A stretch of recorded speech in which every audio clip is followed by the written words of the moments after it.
Good evening, and welcome to the St. Petersburg by Night podcasting network. Tonight, we present to you our Werewolf the Apocalypse Chronicle, Hounds. Welcome to another St. Pete by Night revamped production. The following is rated for mature audiences and may contain graphic themes that will be distressing to some viewers. As always, we recommend you ensure the safety and well-being of yourself and those around you at all times. Viewer discretion is advised.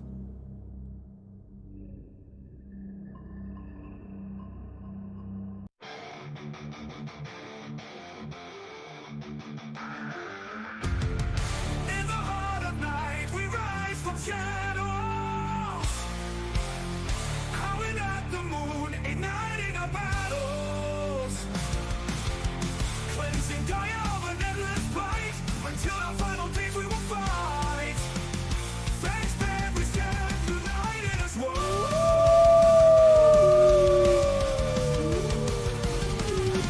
Evil spirits lurking with horror and dread.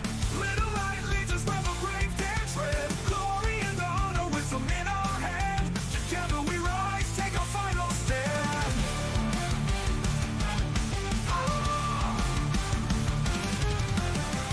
Everywhere we run, the wind is at our back. All the warm forces we will track. From the depths of the ocean to the clouds in the sky, vampires tremble as we learn to fight. Rage across Tampa, in this fight we'll stay. Evil spirits lurking with horror and dread. Little light leads us where the brave dare tread. Glory and honor, wisdom in our hand. Together we rise, take our final stand.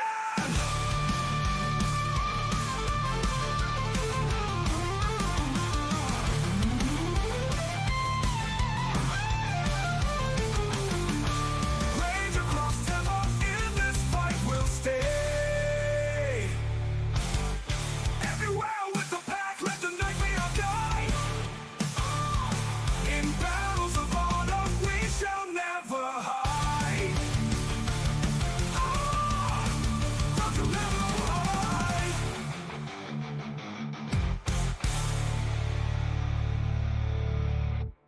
Good evening and welcome to the St. Pete by Night Entertainment Network. My name is Kent, also known as Kent on all social media, and I am the lead storyteller of St. Petersburg by Night, a massive multiplayer 5th edition World of Darkness chronicle set in the city of St. Petersburg, Florida, and it's Friday night. And you know what that means. It's time for Hounds, our second Werewolf the Apocalypse chronicle set in the city of Tampa, right across the bay from St. Petersburg, Florida, where a pack of young guru have migrated from the state of Michigan to act as reinforcements to the Sept of the Evening Star. And while they have started to find their footing as guru after their first change, they are actually starting to bond as a pack, because these guru as individuals aren't what you would call first round draft picks by Gaia. In fact, you'd wonder why Gaia picked them at all. But I think as you watch this story unfold, you start to understand, you start to see in their redemption and in their growth why, just why, maybe they were chosen, why they were given this gift, and why they are a benefit to the fight for Gaia. If you like what you're hearing, go follow St. Pete by Night on all that social media you see down below, and join our community by following that Discord link, because we have plenty of activities all month long that you could be a part of. And who knows, maybe, just maybe, you could join one of our one-shots or tables that are forming as we speak, and you too could find yourself in a World of Darkness game in the St. Pete by Night community. So come on down, join us at that Discord link in the description below. But of course, I couldn't tell this story alone. It would take some pretty fantastic players to make it happen. So let's introduce those players now. Players, go ahead and introduce yourselves. Hello, everyone. My name is Jay, and while some posers may say they're first in the heart of the people, we're first at taking out the heart in people. And I'll be playing Deadbeat, the Bone Gnawer Rune. Hi, everyone. I'm Nikki. I'll be playing Delphine Ruinspeaker, the Silent Strider Theurge. Hello there, I'm Caity, and I will be playing Aurora Rory Woods, the Bonar Galliard. Hello everyone, I'm Lilith, and I'll be playing Juniper Camine, the Ragabash Black Fury. Unfortunately, our Ghost Council Philodox, Ben, who plays Raymond Gorn, is unable to join us this evening, but we wish him a speedy return as soon as possible. So, players, we had some very, very interesting revelations last week as the pack started out by encountering a young woman by the name of Lilia, who was found at the doorstep of the pack's domicile looking for an individual that we all come to know as Deadbeat. But she wasn't calling him by the name of Deadbeat. She was addressing him by a name that only Deadbeat himself and Delphine know. His true name. This set about a great deal of confusion and sent Deadbeat scurrying to the backyard, hiding from Lilia, not wanting to face his past. Delphine, struck with a compulsion, went chasing after, wanting to pin down the weakest link, wanting to attack that which showed weakness. This led to a scrap between the two. The rest of the pack was left to deal with Lilia, to figure out who she was, what she wanted. And in doing so, had to figure out how to get her to go away. Instead, they ended up taking down her number, saying they would figure out what this was all about and get back in contact with her. Meanwhile, Delphine and Deadbeat got into a bit of a scrap in the backyard, but Deadbeat, being the more superior combatant, managed to outmatch Delphine and get her to back down. The pack has a lot of questions, needless to say, about Deadbeat's connection to Lilia and the child that Lilia had in tow that bore a striking resemblance to Deadbeat. On top of that, the pack is also dealing with the issues of Delphine's drug addiction, a drug addiction that is quite intense and that seems to grip at her every action. She had been forbidden from making contact with Spud, but as Raymond has discovered, she is still sneaking off to do dead drop drug deals with Spud and may still be in contact with the Duskborn himself. What's to be done about this? Is there anything to be done? Only time will tell. And then, in another startling discovery, Juniper went to meet with the glasswalker, Artie, who had just returned as an emissary to the Sept. And then she found out her family's true history, finding out that her father had come from Florida, a former mafia prince. He had another child before he had come to Michigan. She is going to discover tonight who that child was, for they are also a guru, and they also are a part of the Sept. These secrets of the past always reveal themselves eventually. Some can be good and can change our lives for the better. Some can be bad and change our lives for the worse. And now, our first scene. Deadbeat, This startling revelation that Lila has come to town has sent you on a bit of a path. It caused you to go on a bender for several days until you encounter Rat in an alleyway in Ybor City. In doing so, Rat challenged you to confront this, to confront Lila, to confront the shame of your past. Now, that all sounds well and good on paper, but it's a little bit harder to do in practice. And while you agreed at the time, and this being the bigger man, you know, has been a process of its own, you might need a little bit more bolstering. You might need some advice. So you've sought out Delphine and Rory, and you invite them to have a bonfire in the backyard.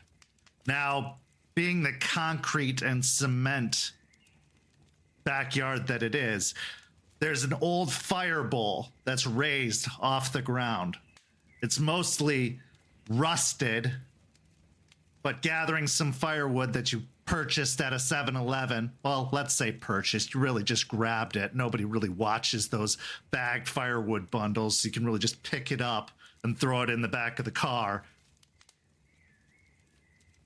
You build a fire, and you ask for Delphine and Rory to join you outside. Delphine, the anger you've felt towards Deadbeat has settled. In the days following, you've really come to realize that what you felt was the wolf. It was something bestial inside you. Knowing that Guru are a third wolf, a third spirit, and a third human, sometimes one of those thirds can get a little bit more control over the others. And seeing the weakness in Deadbeat, maybe it was a little too much in that scenario. You'd never seen him so weak before, or the last time you saw him so weak was on the ship.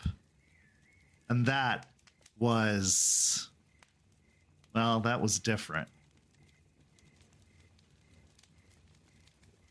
So, now that it's settled, seeing him ask you into the backyard, you feel like you can face him. Maybe he'll apologize. Maybe he'll tell you what's going on. Maybe this is an opportunity to help him grow more, to help him on his path of redemption, to help him and yourself remove the shame that has followed both of you from Michigan. Rory, you've been the observer, the narrator of the story that's unfolded of this pack for some time. Standing on the sidelines has been all well and good, but it hasn't shown great results. And you've found yourself getting more and more involved, especially as you've seen the stakes get higher and higher. Failure isn't an option. And now, seeing the past and past mistakes of the pack starting to catch up with them, you can't help but think of your own past. And the idea that the past is catching up with you, that it's on its way, that Ember's foreboding message, he's coming.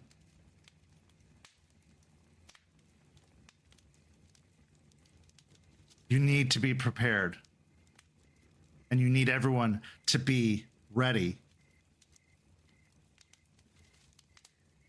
So you need to be involved.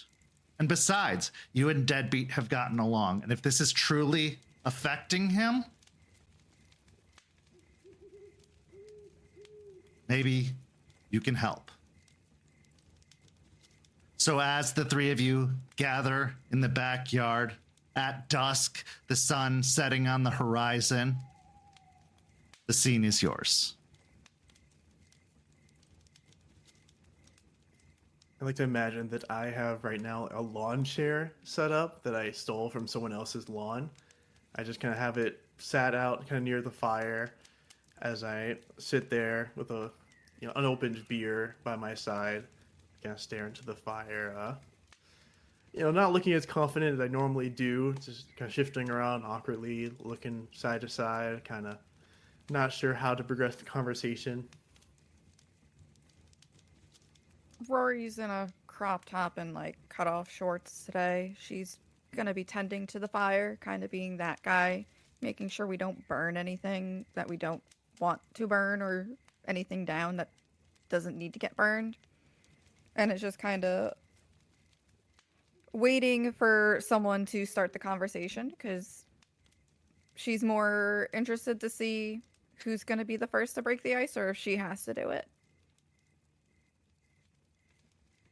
Delphine will have brought one of the kitchen chairs out because we don't have lawn furniture and wouldn't want to have sit on the concrete floor. So she'll be sitting in one of those chairs and just dressed, despite the Florida heat, in baggy clothing per usual, covering long sleeves, long pants, no skin revealed at all. And she'll just be looking at Deadbeat, kind of just arching her brow and giving him a look like, you called us out here, what do you want? It's boiling. The awkward silence kind of setting in. I just can't clear my throat. Thinking about it, probably should grab some damn s'mores, actually. That probably would have gone pretty lit here, not gonna lie. We can Uber Eats them, but like, seriously. I ain't paying shit for that. No, I ain't doing Uber Eats. That shit's expensive. Fine, then you can just tell us what's going on. Like I just want to like have like a hangout, just a little chat. What's everyone talking about? Packed bonding, right? I mean, I never see you two hang out. I mean, I don't know if y'all even hang out outside of here, but We share a room. It's because you share a room to me, you hang out. I don't hang out with Ray. Just because you don't see it doesn't mean it ain't happening. That's why I'm asking, I guess, or comment, saying that because I don't know if it happens. I just never see it. The last time we hung out outside of the house and outside the sept, we were going to check out a music festival that ended up getting canceled. And she'll look at Rory, and that's where we found Spud. On the boardwalk. Was that really the last time? Like, she'll think back on it. Yeah. I mean, between Charles's Spartan training and then us going on the ship and then falling back into business per usual training, I've been busy with Eliza. I honestly don't know what you guys do when we aren't doing any other training at the sept. I mean, I'm just chilling, man. I watch TV. I go partying. I mean, hey, not much else really to do. I mean, actually, now I didn't unbox it yet. Just got in and kind of in my room right now. But I just got to finally save enough money to finally get that fucking PS5. Took a while, but I did it. I got it, and now I just have to set it up in the living room. I don't know, It should be easy, right? It shouldn't be too hard. I never set up one before. I just like to use someone else's, so I'll help you set it up. It's fine. I could probably figure it out. I mean, it probably has instructions in it, right? Like, IKEA. Wait, you actually read instructions when they come with something? If I can't figure it out the first few attempts, then I might, give it a read. So, Also, speaking of people hanging out, and she's gonna look at both of them and just kind of like have like a little bit of like a smart ass like demeanor to her. B, when did that happen? Delphine will sober a little bit. Well, I don't like calling him that. I don't like calling him Deadbeat. It's honestly kind of demeaning. Yeah, it is. Hence why I went to DB. But just found it very interesting that the D was dropped. Yeah. B. Just not looking at anyone right now. Kind of like looking away. I'm more looking to the fire right now. Just not saying anything, shifting a little bit. Or just, yeah, I always got that D on me, you know what I mean? Apparently not with Delphine. And she'll go and poke at the fire. We were out. I went to have him meet Spud. And I honestly just got to talking with him. And she'll look at Deadbeat. I just straight up asked him if he even liked being called that. How did you get that name anyway? I mean, got it when I had my, first change. I assume, did the rest of y'all get your names their first change too, or was that just me? Is that just a me thing? I've been called Rory for God knows how long now. I chose Delphine when I changed. It's kind of bullshit. Well, my name, happened a little bit after I had my change. Was at going to a party. Got invited out by some people I knew. Turns out, they weren't real big fans of me. Apparently upset with something that I've been doing and people I've been messing with, so they decided to try and stab me in the middle of nowhere and just dump my body somewhere in that party because they live like country but nowhere. That's when my change happened. Stakes was there, gonna ask me who I was, said my name, and Dake's kind of like, nah, that's not it. What are you? And kind of one thing led to another. Deadbeat got brought up, and Stave kind of nodded, and just went from there. I mean, that makes sense. I'm pretty sure Stakes thinks that all people names are stupid. That is a very fair point. Still, but if you don't like it, you don't have to go by it. I say that ironically as I'm carrying the literal name Ruinspeaker. Thanks, Sean.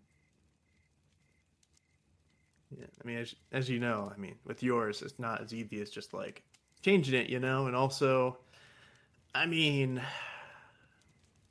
it's not like it's wrong, so it's kind of just, it's just a reminder, I guess. A reminder of...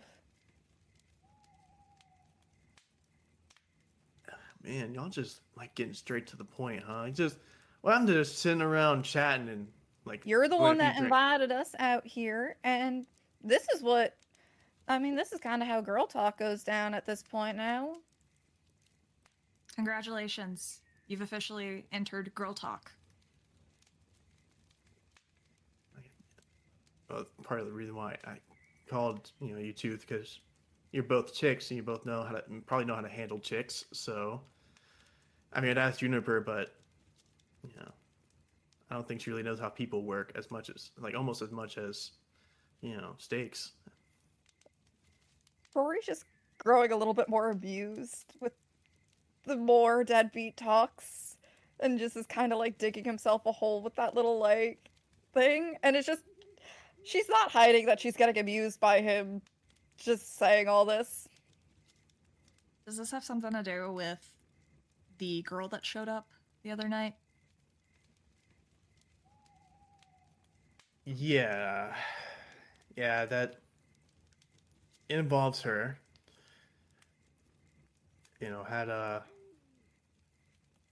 Had an outing recently, and whether with me being so drunk that I hallucinated it or actually happened, Rat pulled up and told me that I probably should figure this shit out. So I also found out that spirits fuck.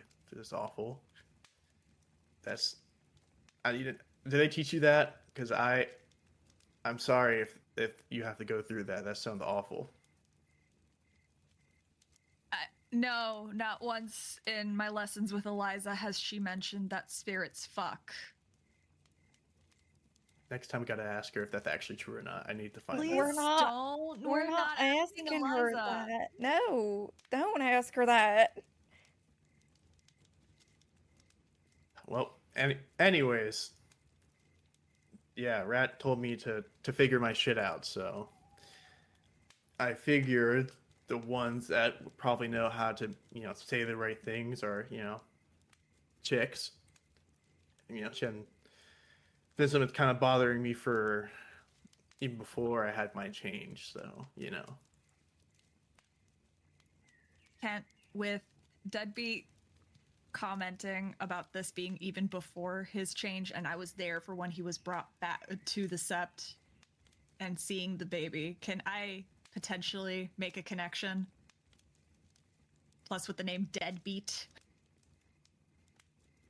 Yeah, I mean, I don't think it's a far reach, especially based off of the age, the timing. It's not difficult to put two and two together. I mean, there is a small possibility that it could be like a baby brother or a cousin or something, but with the name Deadbeat, I think that's where your mind would go first. So, yeah. Is that your baby?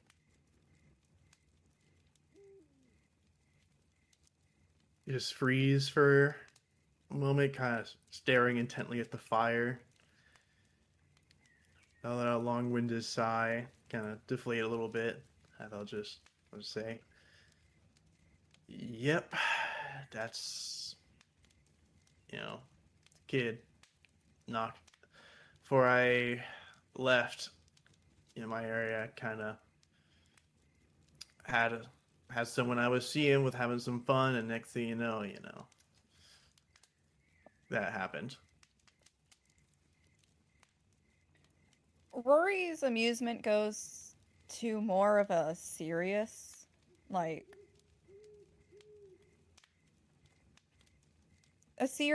and my brain forgot the word. More I don't want to say endearing, but more attentive kind of demeanor. And she's gonna kind of just turn to face Deadbeat. So you did care about her at one point.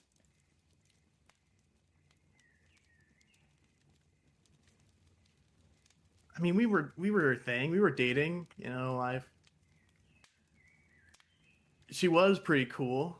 I mean, still might be. I don't know. We had a nice thing going, and one thing led to another, and now, I left, and now she's been hunting me down ever since. It felt like, I don't know how she has all this time and energy to do this with a kid, but especially after, you know, the whole change thingy going on. It's kind of been a bit more of a problem now, you know? Did you tell her you were leaving?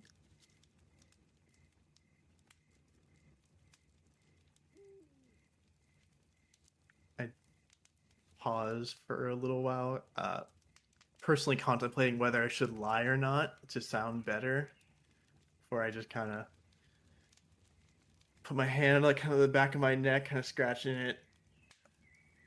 No. Dude.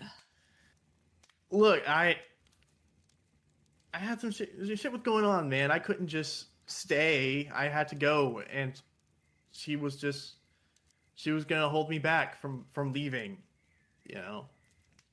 I can't be tied down. So I got a question then.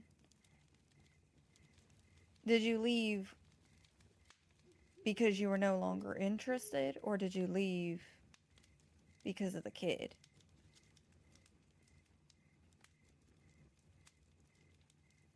It's complicated, man. It's a lot. It's a couple things, but I mean, have you ever thought about what you do if you suddenly had to become a parent at, you know, before even 20?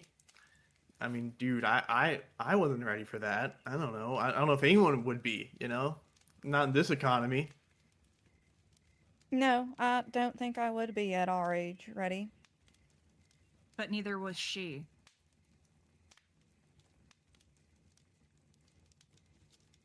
And to be fair to her, she's the one that had to carry the baby for 9 months and then push it out of her body.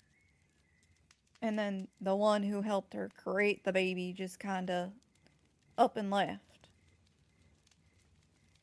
And left her to take care of it, clothe it, feed it, raise it. Yeah, look, not my most proudest moment, man. I mean, that's kind of why I still have the name Deadbeat, why I kind of stick with it, you know, because I'm aware enough to know that I am one. I know. And Are you actually ashamed, though? Do you feel sorry in any capacity for doing something like that?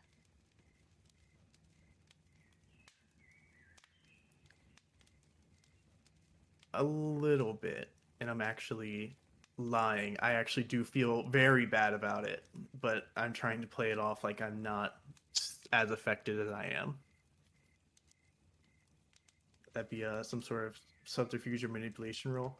Oh, sorry, I wasn't sure if you were saying that out loud or not. No, I was saying that you second say part a was... little bit, but then you're trying. Okay, so roll me a manipulation and subterfuge.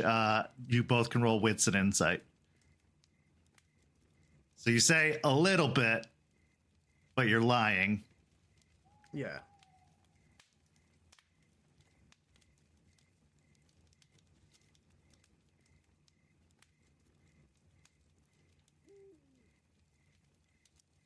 Two successes.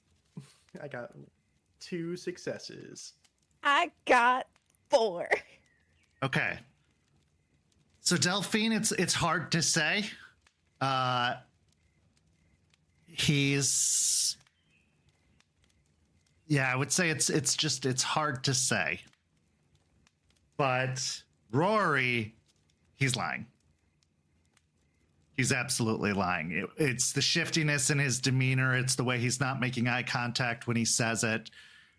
He feels very bad about. He feels terrible, honestly. And he's playing it off. He's trying to be cool about it. This is a appearances thing. Okay. After getting that read on him, she's going to stand up and sit right in front of his long chair, like on the ground, across from him. All right. If you feel a little bad about it, then what do you want to do? What's the first step you want to take? Do you even want to be involved in the kid's life at this point? I mean, I probably can't, right? I mean, that's kind of like me being who I am now and kind of what's going on here. And I mean, that's what, also why I came to you two, because I figured you would know how to best like talk with her and figure out what the hell to do or to say, because I can't just like walk up and be like, yeah, I'm like saving the world now, I guess. See ya. First tenant of the litany, dude. No. Yeah, I mean, that's the point. That's probably the Veil one. It is the Veil one. Good job. But We'll get you a gold sticker. I think I have them in my room still. You can just give me pot.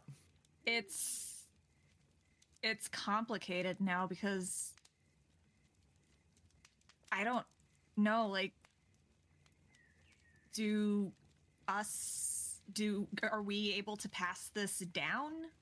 I know Gaia chooses us, but is it something, is she more likely to choose someone who's descended from Guru originally?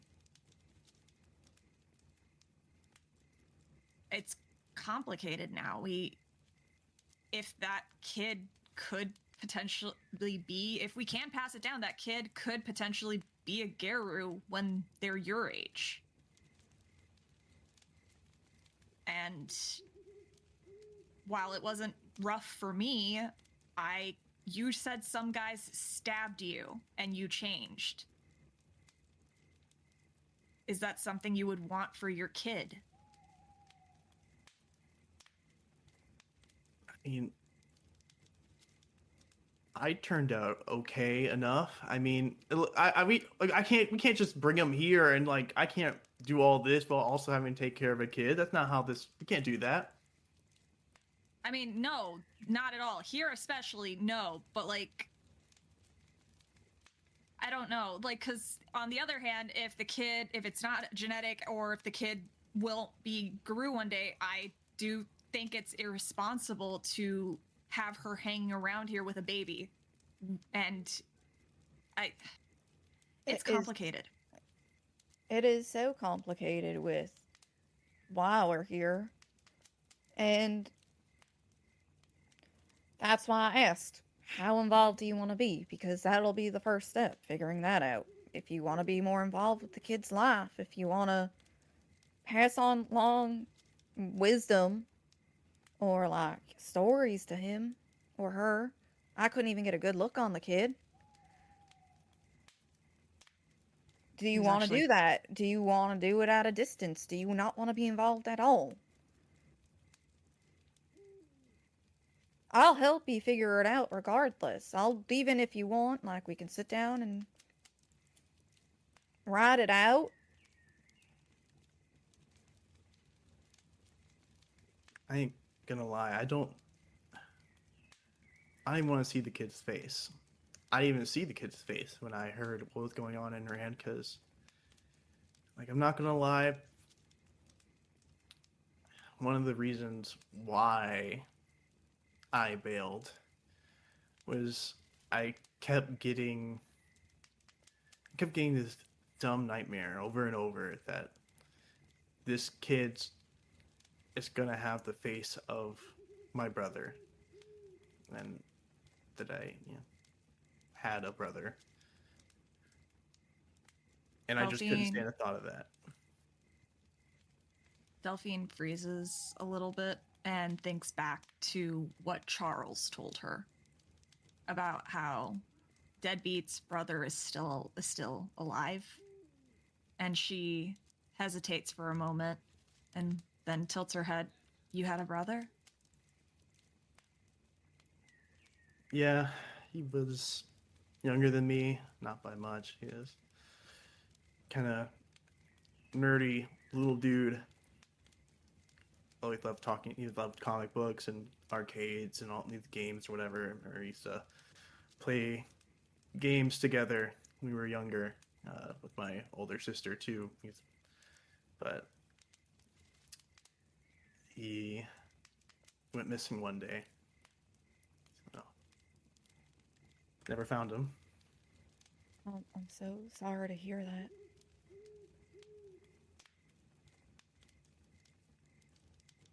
And Rory will instinctively grab her arm over her atlas tattoo and just kind of like go quiet at that.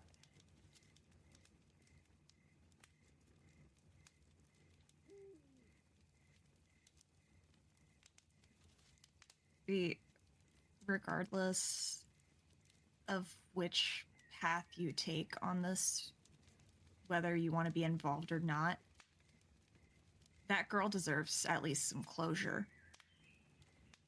She deserves to have the conversation. Because you left her high and dry without any explanation. And, I mean, you're a bone gnar. They deal in honor. Already, we wear shame that says we're dishonorable people. And right now, you're not doing yourself or your patron any favors by continuing to take dishonorable actions.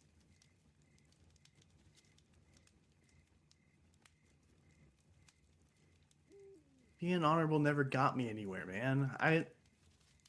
Being a truthful person, being honest, being open, that shit sucks. When I was with her, I thought I could be open, and she told me I could be better, and I genuinely believed it for a little bit, that I thought I could be better. But then all this shit went down, and it hurt way more to do all that, whatever, went down with that, trying to be a better person than fucking up and failing, than just staying the deadbeat that I am, So why, at this point, why fucking bother? I could just stick with this, dishonor shit, and just at least everyone at that point knows, don't expect anything from you, don't expect you to be better, and won't be disappointed in you when you aren't better. You got scared. Even honorable people can get scared. Honorable people can run away. But at the end of the day, they still have to deal with life, with the decisions they make and the consequences that come from them. You're being open and honest right now, and we're here supporting you and giving you advice. Because we're your friends. Not to mention, I've seen you become a better person. You stopped me from doing some shitty stuff.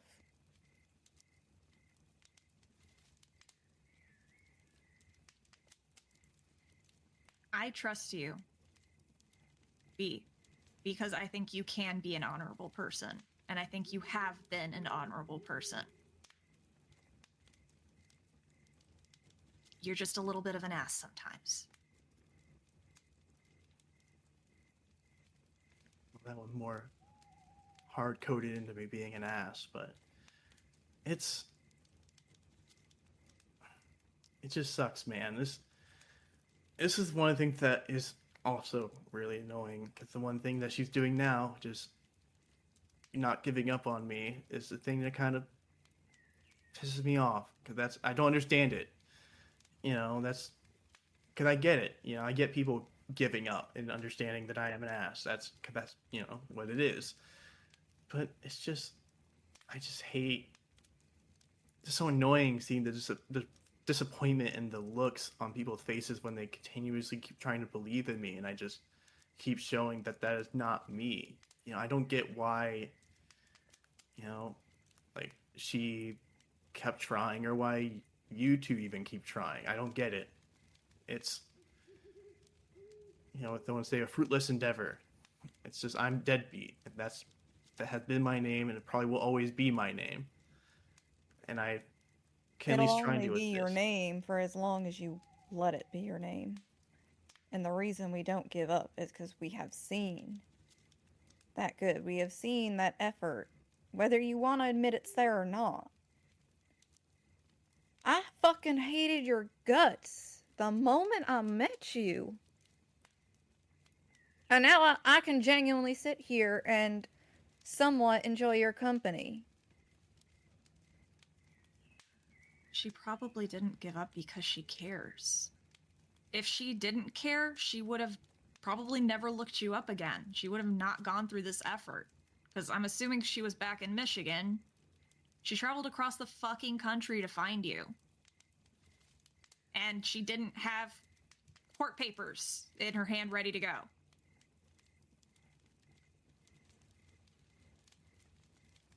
Which she definitely could have. It's not impossible for someone to want to believe in you.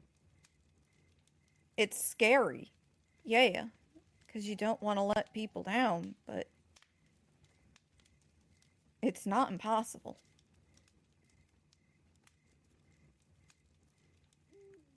I'm just tired of seeing people disappointed. Because this isn't the first time I've done something semi-nice before, even gotten a little bit better before. I mean, with her, Lila, I studied. I actually gave a shit about things that I was doing. I studied. I actually thought about college. Crazy enough, it's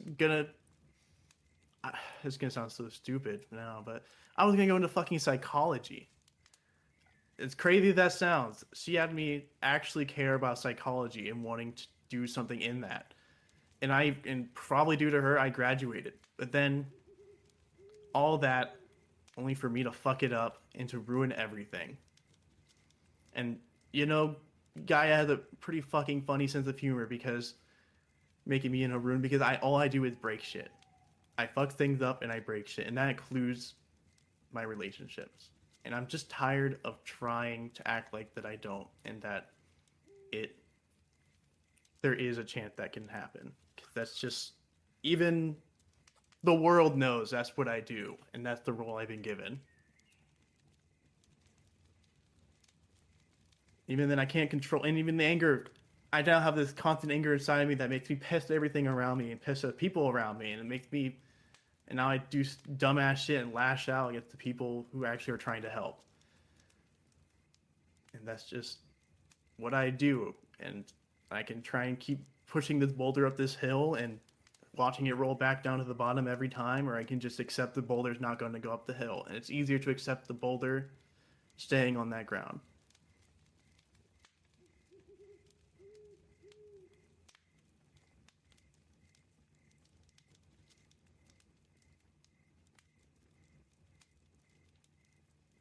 I just need help figuring out how I'm going to deal with this chick. I just don't know what to tell her. I just need her to go away.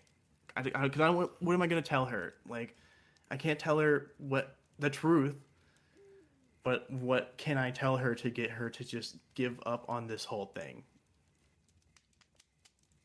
You can always write her a letter. Send one of us to give it to her. I'll even help you write it.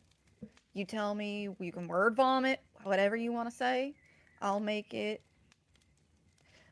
sound decent while still being true to you. I talked about this with Rat a little bit, and Rat didn't want me to be that guy. Yeah, I think he needs to confront his issues head on. She's not going to accept just a letter. And there's, again, I don't know enough about how the Geru stuff works, but if it is hereditary, I would talk to Eliza or Stakes or another kin seeker in the sept, and I don't know if they can do them that young, if they can sense it that young, but if your kid potentially could be one of us one day, it's something that we would need, not we, us exactly, but it would need to be kept an eye. Someone would have to keep an eye on it.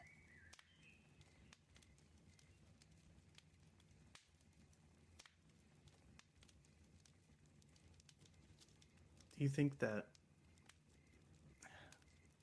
I have this idea that maybe if I just act enough of an ass to where just much of the scumbag that I can, that it would just get her to leave, at least never want to deal with No. me again? Do you? I just. That's What not else am I gonna supposed work. to do? Just do what you're doing with us now and just have a conversation with her. What if she doesn't want to give up, though? What if she still, for some reason, sees something in me and You're still not wants that? responsible for how someone receives the information. You lay all that bare. Her reaction, her response is her own problem.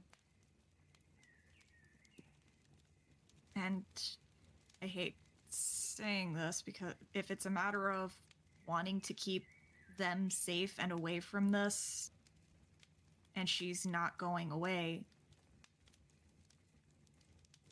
we can talk to Aspen or Charles or something and see if we can talk to the adults and get some help about it. I don't want to. No, I don't want to talk to them about. They don't need to know about my business here No. and what's going No. on. Listen, it's literally just worst case scenario. This is literally just the worst case scenario, but we can't do everything. We're 20. We don't have pull or resources or stuff like someone like Charles does. We need help sometimes. Just like you need help from us right now with advice.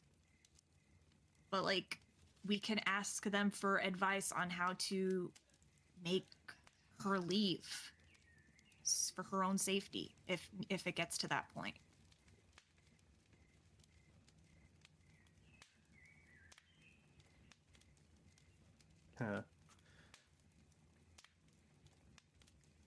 Just sit there for a moment.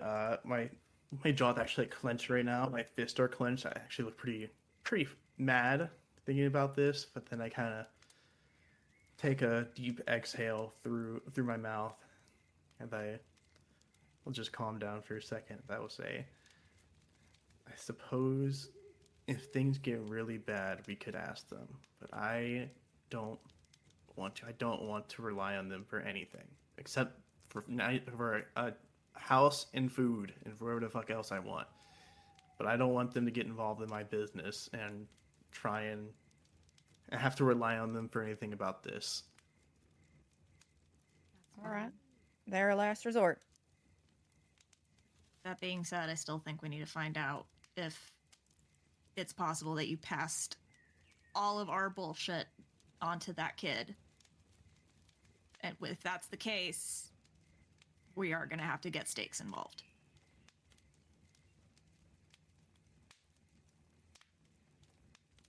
This might be a little bit much to ask, but like, I don't know, like, one of you like show up with, or show up with me, I think that we could, I don't know. I mean, it'd probably be easier, and like, You I mean, want a worst case buffer. scenario, wait, actually, you know what we could do? One of you could just, if one of you pretends to be my girlfriend, then maybe she'll lose interest and fuck off. I don't know. What do you think? I'm not sure. I don't know how this works, but like, I'm not pretending to be your girlfriend. And that doesn't work for every girl. Some girls are crazy. Some girls get off on getting guys to cheat on their girlfriends. Or some girls can just be mature, accept the new relationship, and still want the father of their child involved in the child's life.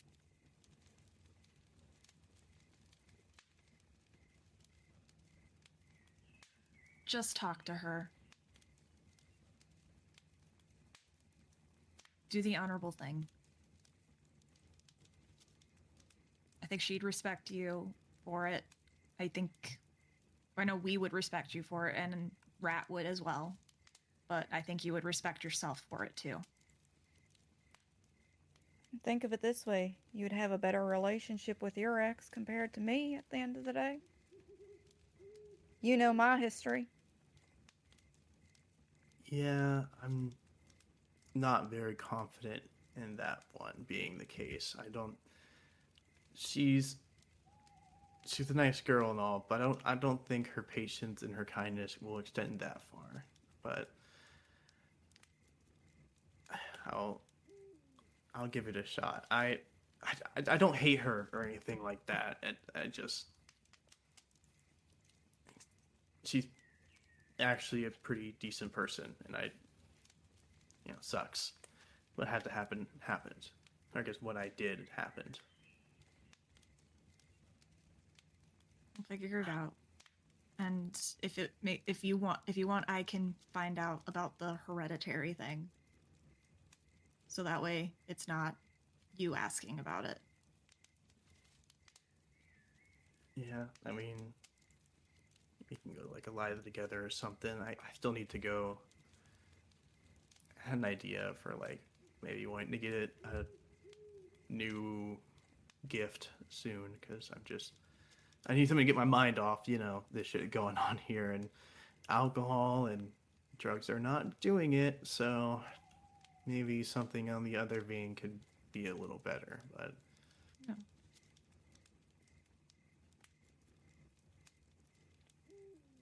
Rory will just kind of like try to get that jokey demeanor back. You could always help me write a song. Need to expand my musical horizon and whatnot. The only way I'll do that if I get laid. That's the only way I'll do that. Ain't happening. Well, maybe s'mores. How about s'mores? I can arrange s'mores.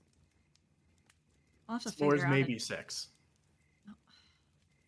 Okay, I will Uber Eats the s'mores. I'm not having sex with you.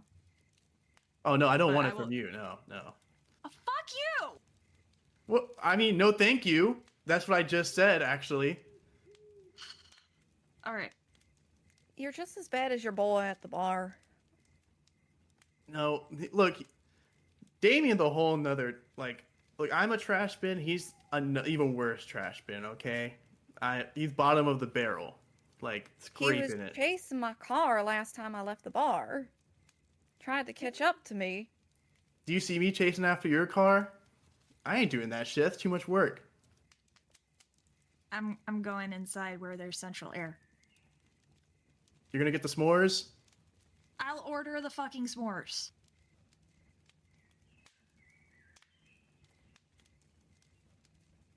As the group disperses, heading their separate ways, was a resolution found? Is the real question. Did Deadbeat get any real advice? Deadbeat, what's going through your mind after this conversation with Delphine and Rory? I was definitely very scared kind of coming into this conversation because opening up is not a very strong suit of mine. Though I feel a bit more comforted, though very exhausted by the conversation. Being honest and open a lot harder than I anticipated and expected. So, but there is a certain level of comfort now. I'm kind of resolved to at least face this head on and see what I can do. And, it was good that some of my dumb ideas got shut down. The ones that were me trying to ruin something again and push me along the right track. And it's refreshing to see, kind of encouraging to see that there are people that do genuinely believe in me with, for seemingly no reason, just before or the reason that I'm me and that they can see the potential in me. Rory, you got a little bit more insight into Deadbeat tonight. You've seen behind the curtain a little bit more, behind the performance that he puts up, and you've gotten a peek into his history, a little bit about his brother, a little bit about the mistakes he's made. Now, of all of the pack, you've probably been the one to get to know him the best. What do you think of him now? What's going through your mind? She's surprised that he is much different of a person than upon our first meeting, and was very truthful about that when she called him out on it. She now has a lot of more sympathy towards him, hearing he had a brother and knowing what it's like to have a sibling that you care about and don't want to see anything bad happen to. And in a way, she feels for him and feels bad for him, because she wouldn't want to be in his place and knows that with her past, there's a chance. However, his might actually look like it has a decent ending, and she wants to at least show him now that he can have that good ending, that he can be redeemable and honorable and all that. Delphine, you have been tasked with redeeming Deadbeat. And in a way, redeeming yourself. Because it was Deadbeat who brought you to shame. And it's you who must bring you both out of it.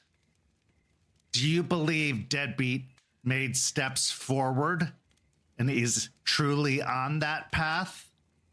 Or do you believe he's making steps backward? What are your thoughts after tonight's interaction? I think that he legitimately is taking steps forward, but he has instincts in him that make him want to take steps back, because for him, now Delphine is aware that the reason he keeps doing all of these shitty things is because he's afraid. At the end of the day, he's just always been scared to be better and to let people down. And knowing that, she thinks that she can take the steps needed to help him be that better person.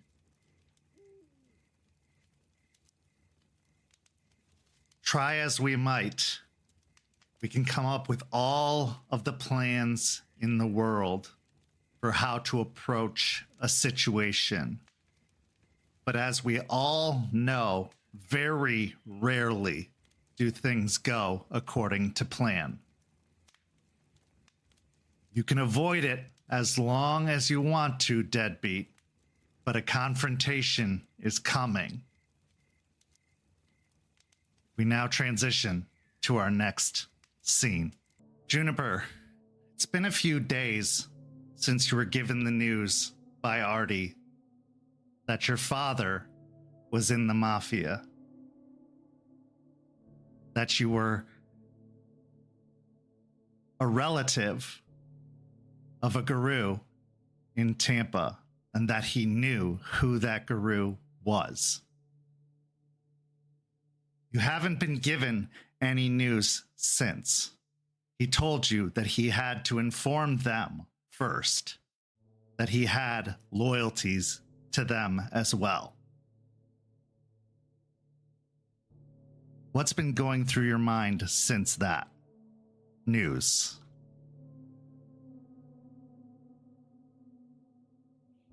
Well, I've been trying to be pretty patient while waiting to hear any news back from Artie, even if it's just like the person doesn't want to meet you right now or whatever it is. But gonna be honest, I'm pretty nervous about it. I am dealing with a lot of conflicting feelings about even wanting to meet another family member. There's a lot of fear that if I meet them, even though like they're already here, they're already in the sept, it's somebody in the sept, that I am kind of cursed. And once that bond is made, they're going to be taken away from me too. Or something's going to happen. So the still kind of recent family trauma that I have is definitely kicking in. But even though all of that is happening, I'm still feeling a bit of relief and excitement that my entire family isn't pretty much gone. And there's and that I'm not alone. I'm not as alone as I thought I was these past few months. So there's a lot going on for sure.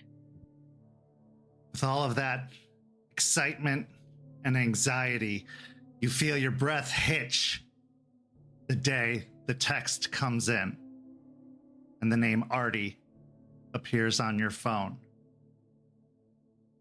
He tells you he wants to meet at the same coffee shop where you'd met him last. That he has some news. And if you're ready, he's ready to give it to you. You agree to a meeting and you head out to the coffee shop. It's late in the afternoon, about to approach evening when you arrive. And when you get there and go in, you see that you're the first one there. Artie hasn't arrived yet. There are a few couches off to one side, and there's that same table that he was seated at in the back corner originally. And other than the barista behind the counter, there is no one else present in the coffee shop. What do you do? I mentally curse myself for getting here way too quickly, and now I'm going to have to wait impatiently. But the first thing I do is I order myself a coffee, an iced coffee, and I go and take a seat at that same back corner table. As you're sitting at the back corner table, your fingers drumming on the tabletop, eventually the barista brings out the iced coffee for you and sets it on the tabletop, giving you a smile before returning behind the counter. Roll me a wits and awareness. What is my rage at? I would say your rage is at a 1. Despite the excitement and everything, you're probably not enraged. You're just nervous and excited. Yeah.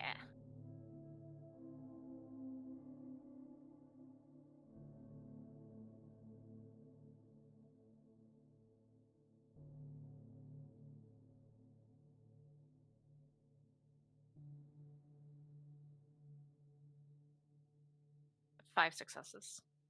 Okay. Through the windows of the coffee shop, not more than a few minutes after you've sat down, you see a green and brown Jeep pull into the parking lot. As it rumbles around finding a parking spot, you can make out 2 figures in the car. But as the driver's side door opens, only one figure emerges, the other figure remaining in the car. The one that exits the vehicle is Artie. As you stare intently at the other figure, the tinted windows make it too difficult to tell who the other individual is, but you know that he has brought someone with him. He exits the vehicle, looking once more back inside before turning and striding towards the coffee shop. He reaches the door, opening it, the jingle of the bells that are hanging from the door ringing out, and gives you a bright smile before making his way over to the counter, giving a little salute to the barista, who immediately has started making a specific coffee order, obviously very aware of Artie's regular order. He then strides over to your table and takes a seat.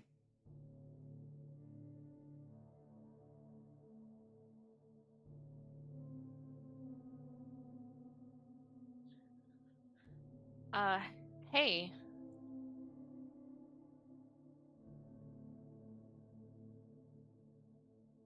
Hey.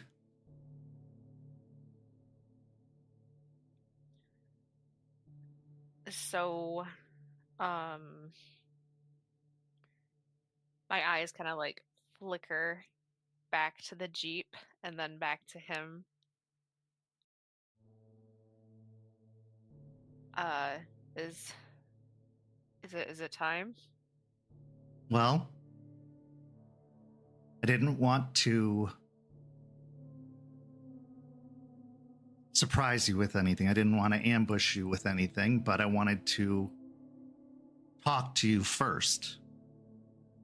I wanted to tell you, inform you, give you some time to process before offering you the opportunity to meet them.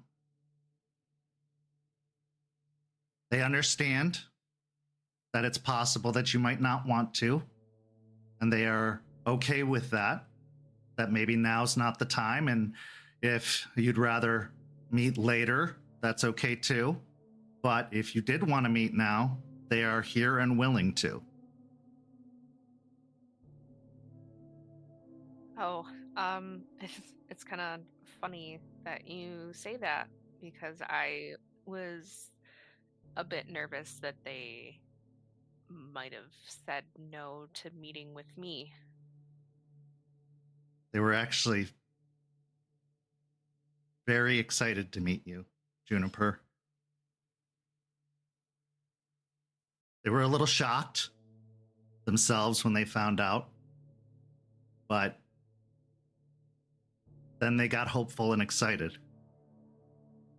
You have to understand, they also have been searching.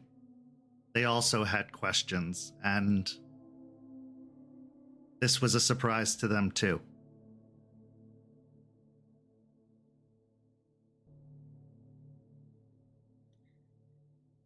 Yeah, I mean, just knowing that even after what happened, I still have family. I still have a sister. That was, it still is a lot to take in. So I can only imagine. Well, I probably know how they're feeling as well. Yeah. And it's okay that both of you want to take this slowly, and neither of you owes anything to the other. You both have an opportunity here. You both have a chance to develop something, to grow something new. You both have something beautiful. Not to get all, hippie about this, but like, you can grow a plant. You have a seed that if you nurture it, you can grow into something beautiful.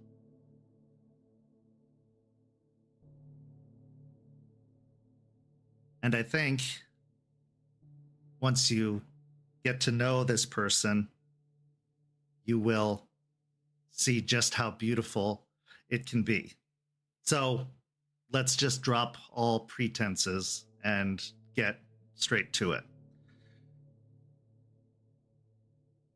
Your sister is a young woman by the name of Jessica Bennett.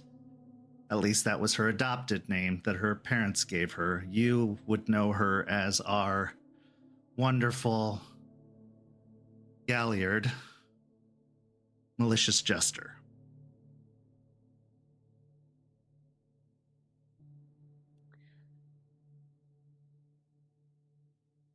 The moment I hear the name, my face kind of turns white a little bit, and my eyes definitely widen.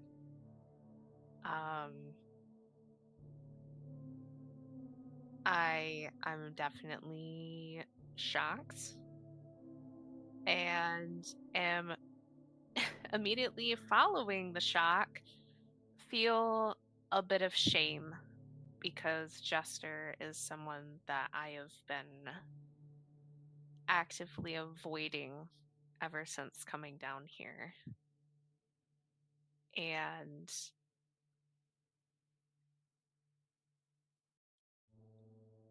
now to hear that the only person in the entire sept that I've been kind of dancing around is my sister, I just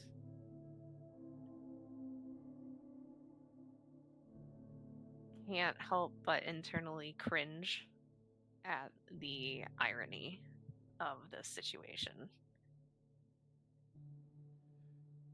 As you're soaking in this information, Artie seems to be watching you with a very bemused expression on his face. He seems to be registering the cringe you're feeling.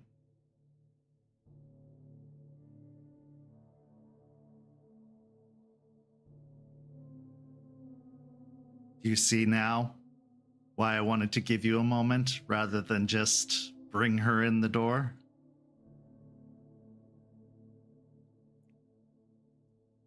Is that obvious?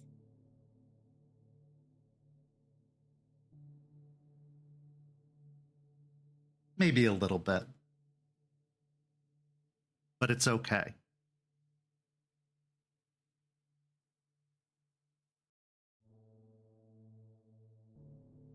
Let me tell you something about Jester. I have known her since she first arrived here in Tampa. In fact, I knew her before she knew I was a guru, and before I knew she was a guru. She was just an activist, and I was a beatnik hacker that was helping her organization get some intel on some groups in the area. She actually was had kind of a name for herself in the social media hacktivist circles. She's a very passionate person. And when she's passionate about something, she can be very intense.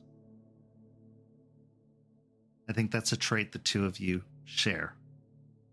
In fact, in the little time I've spent with you, Juniper, I've recognized a lot of traits that the two of you share.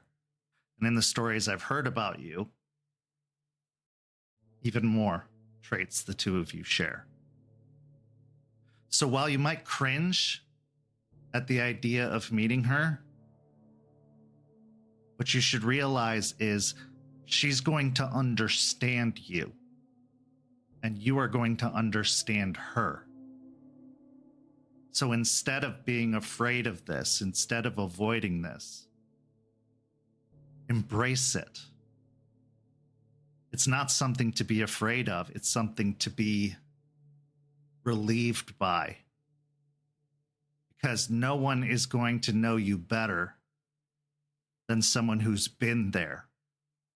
Someone who's walked in very similar shoes. Because just like you, Jester has lost almost everything she's loved at one point and has had to recover from it. And she has. She's had to rebuild her entire life after having it taken from her. And just like you, she sought revenge.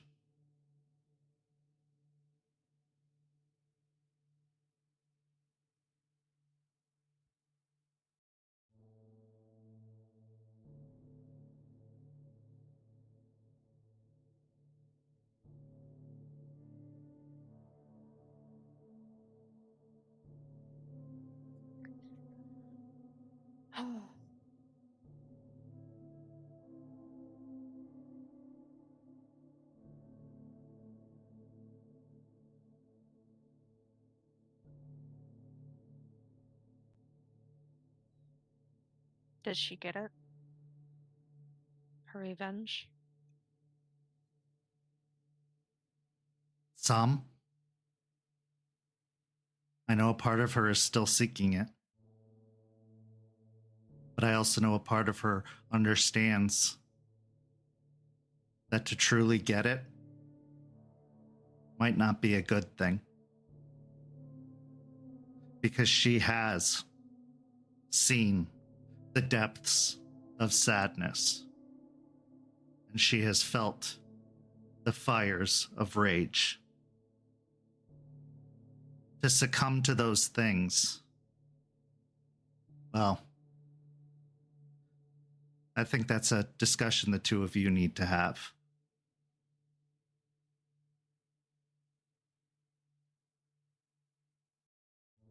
But yes, she did get some of that revenge.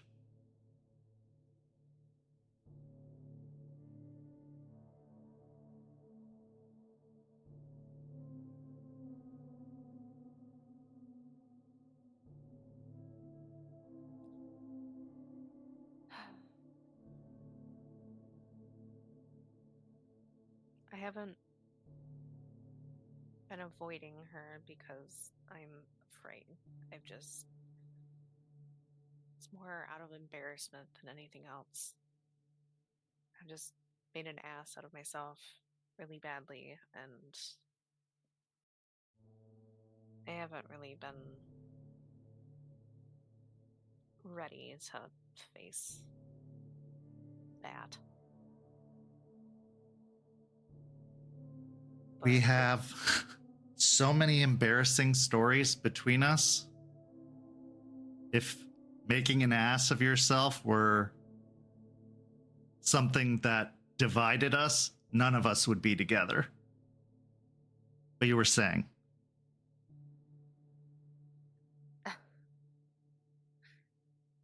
That's a little reassuring.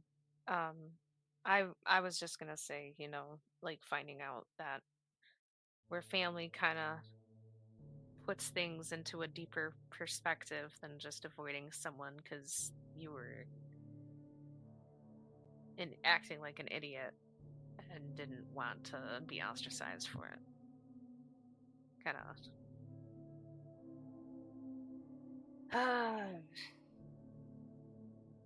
It seems so small now.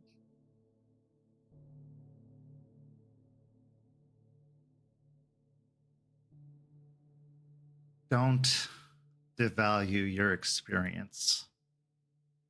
What you're going through, what you went through, is very real. And it was very intense. And even though you may be coming out of it and it may be diminishing with each passing moment, at the time it wasn't small. It's just passing now. And now you can move on to the next moment, the next experience. Let it pass. Let those feelings pass and be prepared to embrace the new ones.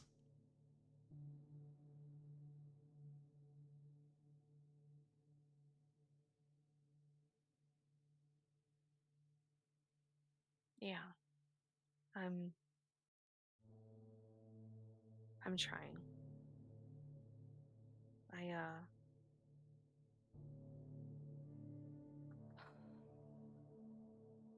I think I'm ready to meet her. Okay. Let me go get her.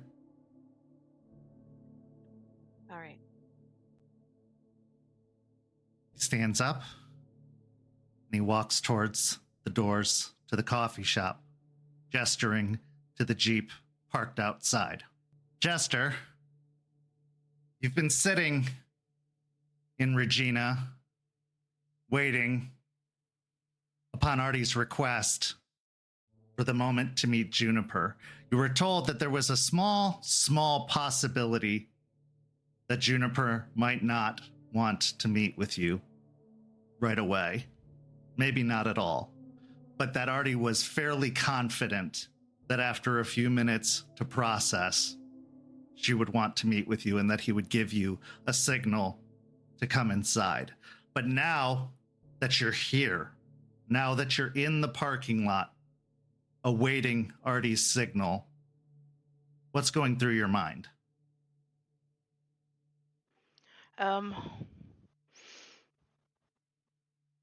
First, my heart's kind of racing and breath is coming a little quicker than it should, so I'm starting to take deep breaths and very nervous about everything that's going on. A part of me will be, not gonna lie, a part of me will be hurt if she doesn't want to, but I get it. And I know it's gonna probably be awkward as hell, so I'm starting to put on the facade, the smile, to try to hide some of the nervousness and kind of just being like, I got this, right, Regina? As you say that, the radio clicks on and Sleep Token's Past Lives plays.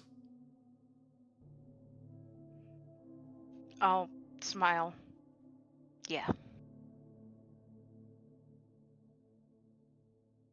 After a few minutes of waiting, you see Artie reach the glass doors and it pushes open and you see him wave and gesture for you to come inside. Okay, here we go. Deep breath. Let's go.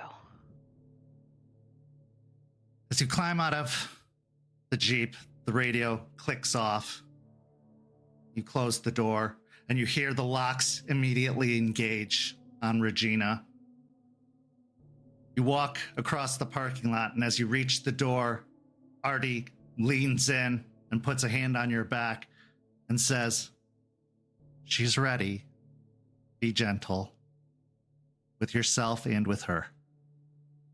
And he starts leading you over towards the table.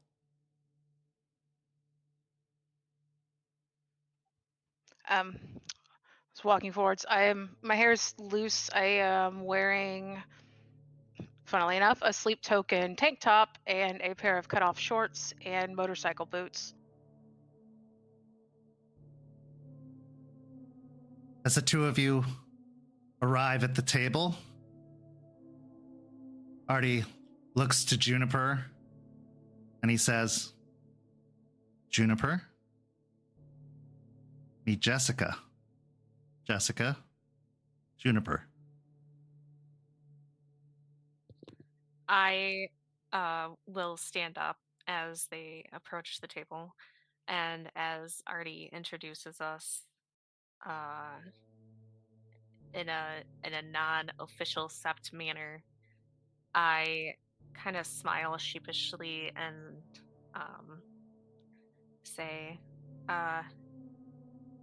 "Hi, Jessica. Nice to finally get a chance to talk with you. I'm sorry that our first interactions with each other was me getting beat up and then me crashing the fuck out. I promise I won't do any of that tonight, though." I'll give her a warm smile. It's good to talk to you too, finally. And it's okay. I get it. I'm going to give you two a moment. I'll be over at the counter and feel free to speak freely. And as he starts to walk towards the counter, once again, all of the sounds, all of the ambient noise of the coffee shop all around seems to drain away. He starts talking to the barista, but even the conversation he's having with the barista seems to disappear the minute he steps past a certain point, leaving the rest of the room in silence as the two of you speak.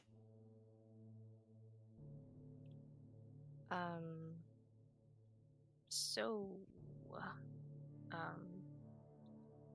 that's a kind of cool shirt you're wearing. What's Sleep Token? They're a band. Kind of got me through some really dark times recently. They are kind of genre bending, so I wouldn't put them in anything in particular, though everybody seems to put them in metal. Oh.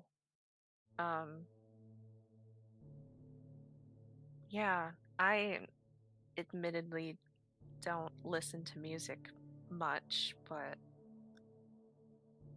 yeah, they look really cool. Is that like the lead singer or something? He's like wearing like a weird mask. Yes, they're all masked, so all of their actual identities are hidden. He's known as Vessel. The others are also vessels. Like, there's a whole bunch of lore that is in it. You know, basically the biggest thing is like they claim to worship this god called Sleep, and in return, Sleep has granted them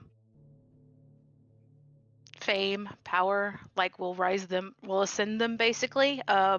So like all their concerts are considered like rituals where each song is a token, like a sacrifice or a token to Sleep, the god. Oh,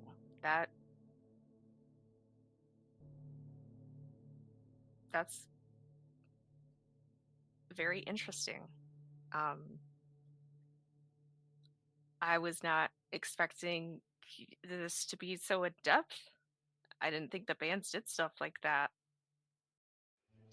Most don't. I mean, really, I got into it because a lot of the songs I was able to relate to, at least take personally, and like relate to some of the things I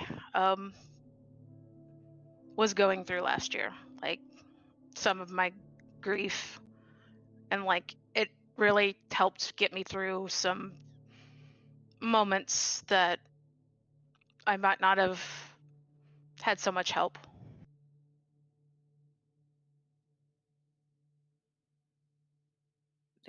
Damn, they sound pretty special.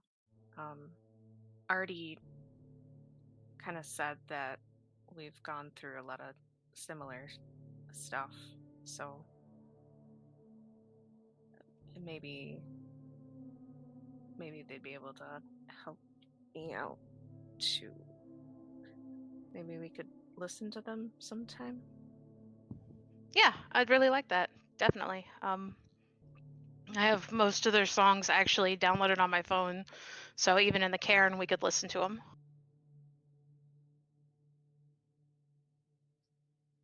I'd like that. Well, that's this, this was definitely one way to break the ice, huh? Yeah. Yeah, it was. So I'm pretty sure this is all kind of shocking for you too, like this.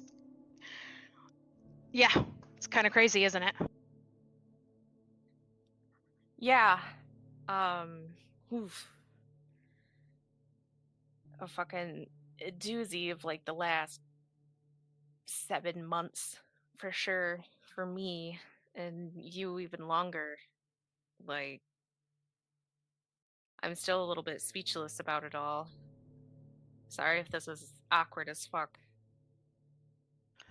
It's okay.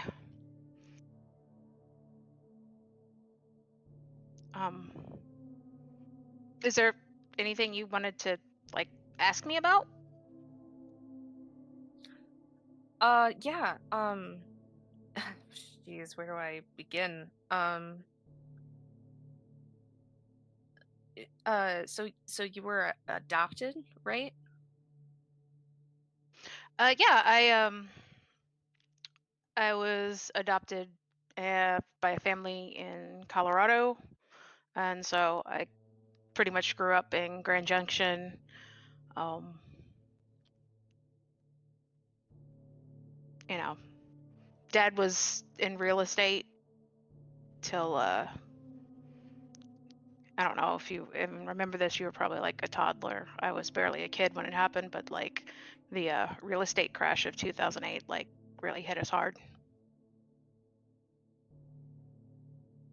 Oh, geez, I'm sorry to hear that. Yeah, I'm gonna run a hand through my hair and then look around like, hold on one sec. I'll text Artie to get me a coffee. As you send the text, Artie's already on his way over with a coffee and sets it down in front of you before giving a wink and turning around and heading back out of the sound bubble. I'll grin at him and then sip the coffee. Yeah, it was.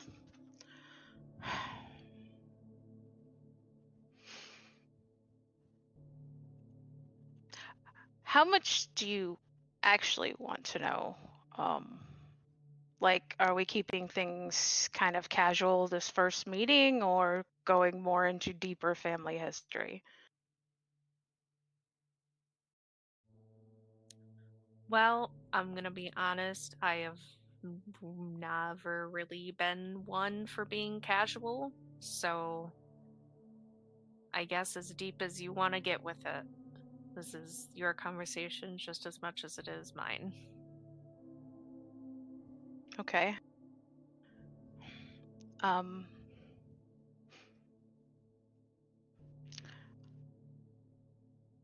dad didn't do well with losing everything, and he committed suicide a year after that. So I kind of grew up kind of poor. My mom was an alcoholic, kind of shitty lifestyle, angry at the world, basically, angry at her stupid ass boyfriends. And kind of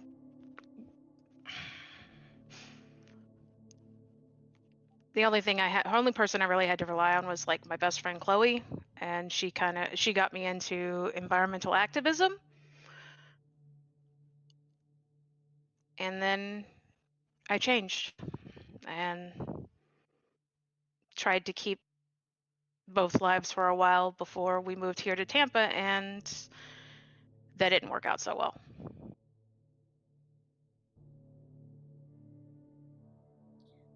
I just nod my head slowly and I feel that kind of way.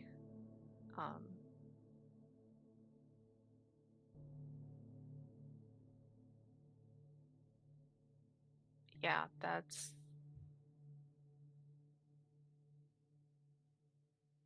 definitely not the best of lives to be growing up in.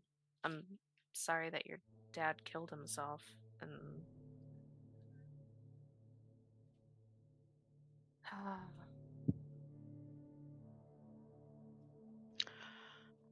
Yeah, I'm working through it. I've actually gotten to where I could talk about it more now, so there's that. I have the pack, and they helped me through a lot of things.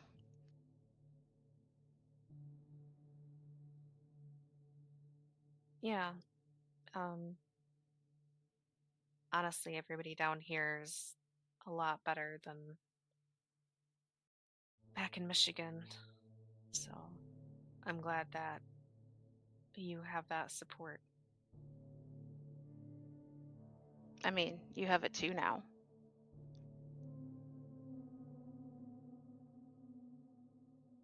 I sit back in my chair and kind of stretch and run my own hands through my hair. And just like, yeah. And I don't mean just because we're sisters. Like, you have it because you're here and part of the sept, and we don't want to lose any more of us. And you're one of us now. I look down and my eyebrows furrow a little bit. Yeah, I just struggle with feeling like that's the truth, especially with the pack that I was brought into after, like, just right after, you know, the family was killed. Um, they're all kind of assholes, so it's just really hard to trust that there is a group of people that are actually there, you know?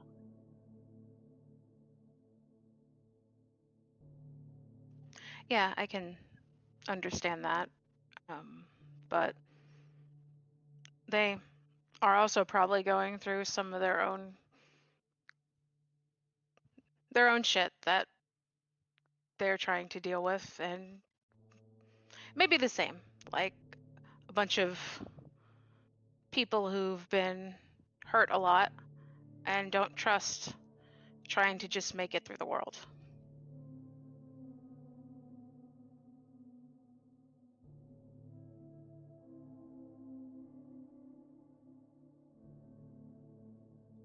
Yeah.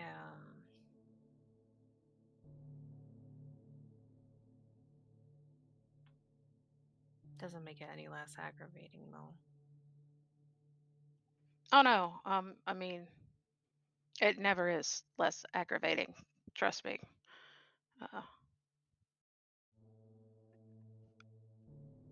It never is, and I get it. Yeah, yeah. If anybody would, it would be you that gets it.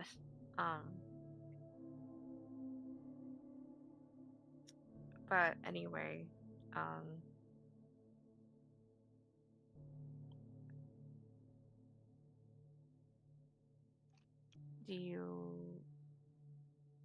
you have any questions for me? Well, I'm not sure if you want to talk about what happened yet, so would you be willing to tell me what our dad was like? Yeah, of course.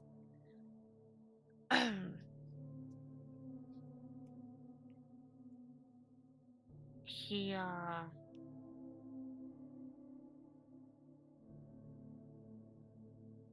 he was a good man.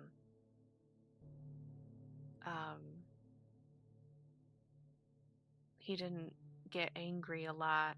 He was fairly laid back and easygoing, and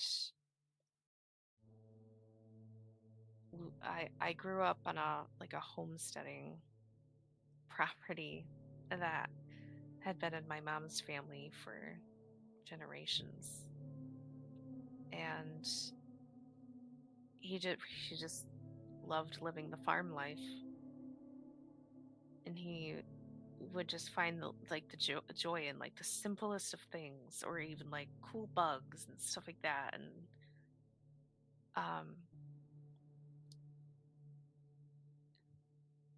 I had a brother. We had a brother too, and he would take us out into the woods, and we would just have crazy wild adventures when we were younger. And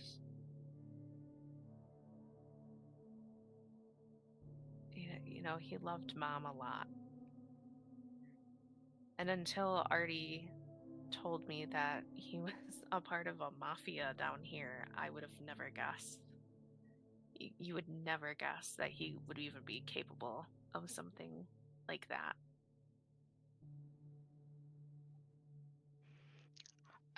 During the whole thing, Jester's kind of just been watching with her chin resting on her hand with a sad smile. I mean, maybe Maybe he just really did leave all of that life behind and was happy to have the life that he got with your mom. Yeah.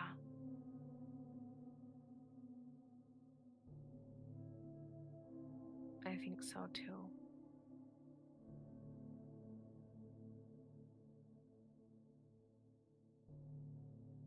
And I start to tear up a little bit.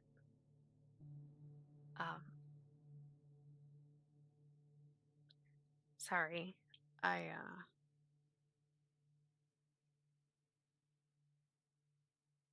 Well, it's hard to talk about it. Yeah. I know. It's often hard to talk about. But if you just want to sit here and vibe, I'm cool with that.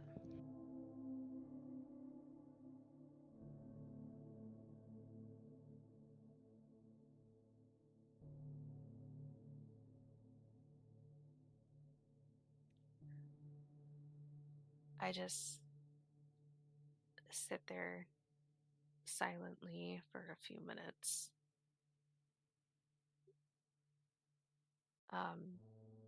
Just like really overwhelmed with a lot of emotions right now. And can't help but like spiral into like a what if. Like what if Jessica would have been with us? What if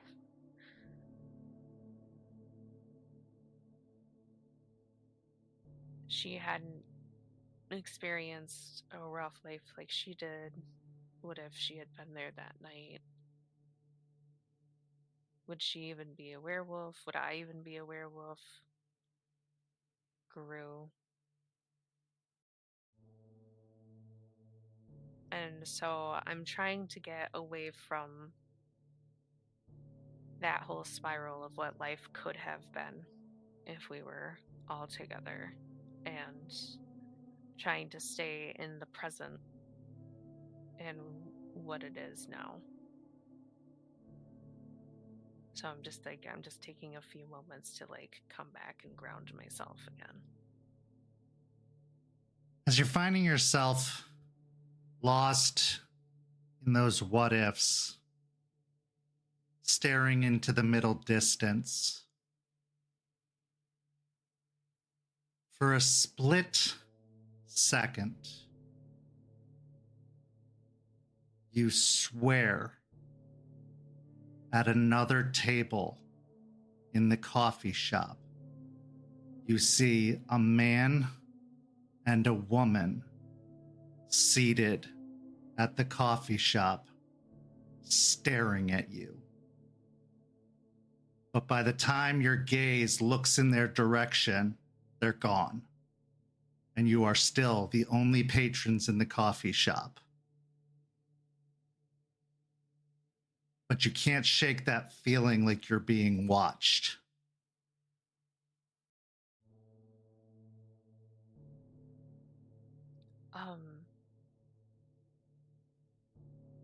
I shift my focus to the table where I swear I just saw two people.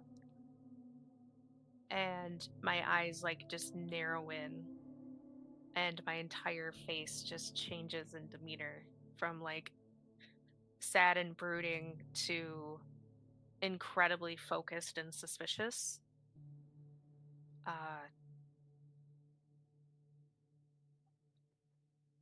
Sorry, Jessica. I swear I just saw two people sitting at that table behind you. It was a man and a woman, but I don't see them anymore, but I swear there's something still there. I'll glance behind me, just slightly confused. You look over your shoulder towards the table that she's gesturing towards. There's nothing there. Juniper, in that same kind of sensation as you felt before when you were eating the veggie straws back in the house, your skin starts to feel warm. You start to feel that misty sweat form on your forehead, as if you're standing adjacent or near a heater that's a little too hot, or as if the air conditioning is off.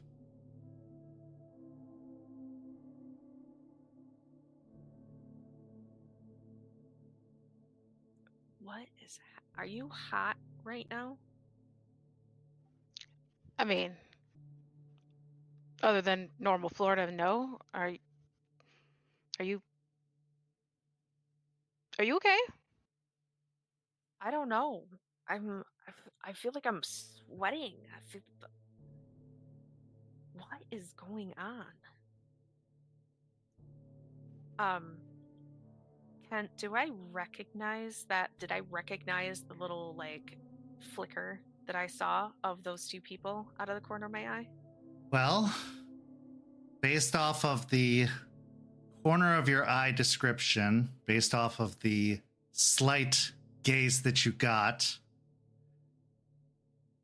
it's really hard to make out the details, but you could kind of vaguely see some of the features.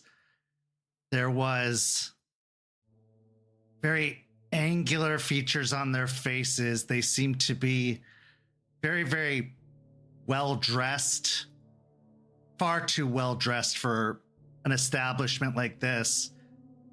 The woman had blonde hair, the man had dark hair, but you couldn't really make out the features too much. It was very corner of your eye, so it was hard to tell.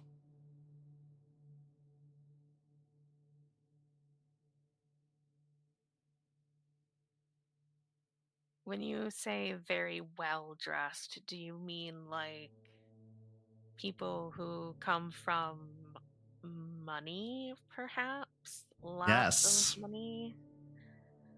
He was in a suit, and she was in probably a very fancy sweater.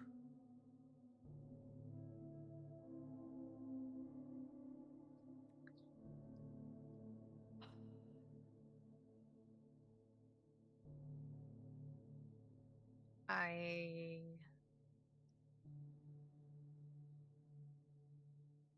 take a long sip of my iced coffee.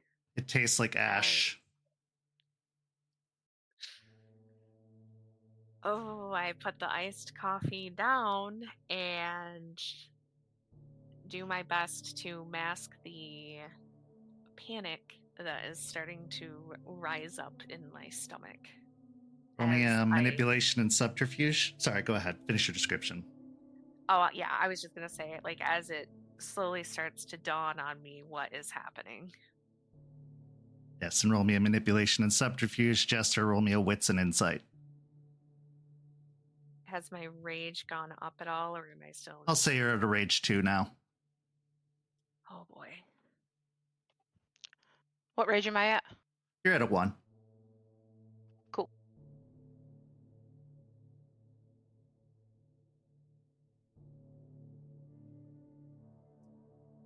I got a brutal outcome. Okay. And that's it. I got 3 successes. So, what are your verbs and adverbs there, Juniper? Although I'm not sure they're going to help you here. Cleverly, provocatively, and subtly, and then avenge, dismantle, and demolish. Yeah, that's not going to help you here. Yeah. Okay.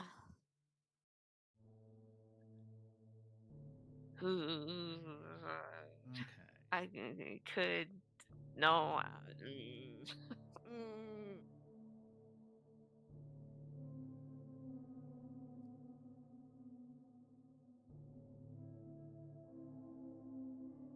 I am going to say...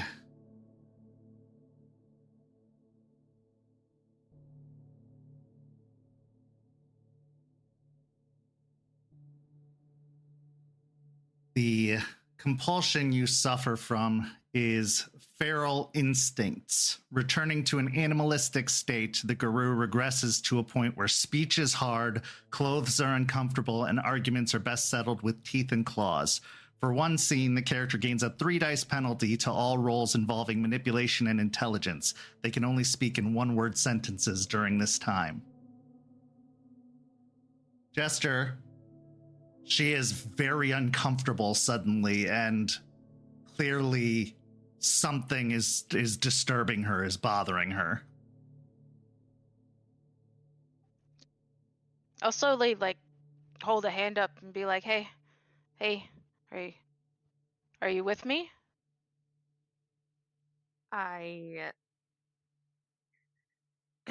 My eyes dart from the table back to Jester, and I nod my head yes, and I just kind of fumble with my shirt as if it's making me uncomfortable, and there's definitely sweat beading across my forehead at this point.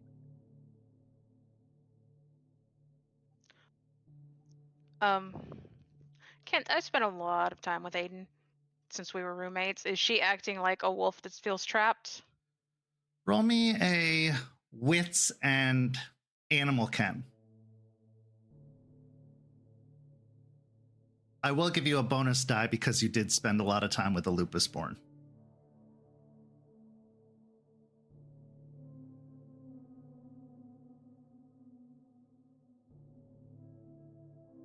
All right. I spent a willpower. I got 3 successes. Yes, she's very much seeming like a animal that is cornered or uncomfortably in a very uncomfortable situation or caged.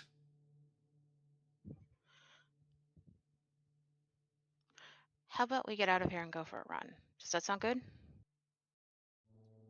Yes. I'll stand up and protectively wait over her and nod to Artie that we need to go. At this point, Artie looks over from the counter with a furrowed brow, but getting your signal, he nods and reaches for his wallet, pulls out some bills, passing them over to the barista before moving towards the door.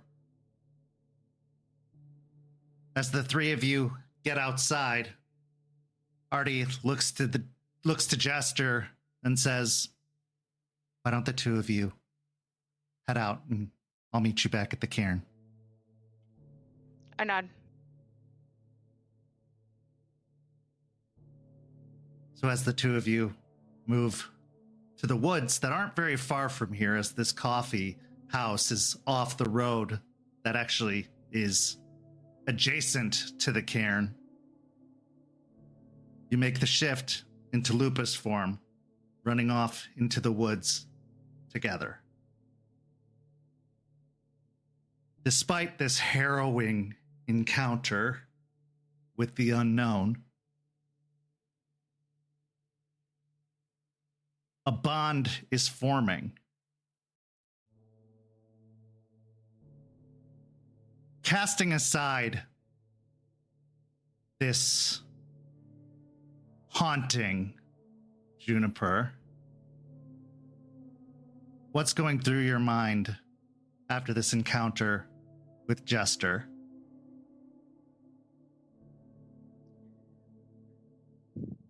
I am definitely a lot more excited than nervous at this point. It was definitely a bit of an awkward first, genuine interaction, and seeing the glimpse of my past trying to haunt me rattled me a bit. Being able to go out on a run with family that I didn't even know I had is such a genuinely wonderful experience. And I'm just feeling grateful to be alive right now and to have this moment. It really, truly feels like maybe I'm not cursed and there's still good things that can happen. And Jester, after finally encountering Juniper with this new knowledge, what's going through your mind? I'm relieved things were going well. I was worried that she didn't like me or something, but I thought things were going well until she saw something, and I think that's what triggered her panic. And so I'm kind of worried about her and kind of worried about what she saw, and I hope like in the future she'll be able to open up to me about it so we can help her. So as the two of you run wild and free through the woods, this is where we'll take our break. We'll be back in just a few minutes with the second half of tonight's story. See you shortly. St. Petersburg by Night is brought to you through collaborations with our partnered vendors, Chromatic Creations US, Panchi Artista, Ember Fox Dice, Devlin the Bard, Champs Tramps, and Howlin' Hop Tea. Links to our partnered vendors, as well as our Twitch and YouTube channels, can be found on our website, stpetebynight.com. You can follow St. Pete by Night on all socials with the hashtag St. Pete by Night. If you wish to support our program, you can do so at ko-fi.com/St. Pete by Night to help keep the stories rolling. Welcome back. In the first half, Deadbeat sought out some advice from Rory and Delphine, and Juniper had her first meeting with her newfound sister, Jester. Now, in the second half, the pack comes to training. For you see, they've been training for the past several weeks, rigorously, under the ever-watchful gaze of the Sept Warder, Charles. But also, they've been taught in other ways. And for today, as their pack leader is off having a meeting with the Sept leader, Aspen Weiss, the other four have gone to meet with the Theurge, Eliza, who is here to guide them on the ways of the Umbra. So the pack gathers at the Sept cairn under the watchful tutelage of the Theurge, Eliza Ross. So as you all enter into the cairn, it is warm as the temperature has continued to rise, but something about this place, every time you're here, no matter how hot, no matter how sticky and humid it is on the way to the cairn, once you pass a certain point, once you enter that ring of trees, it just becomes pleasant.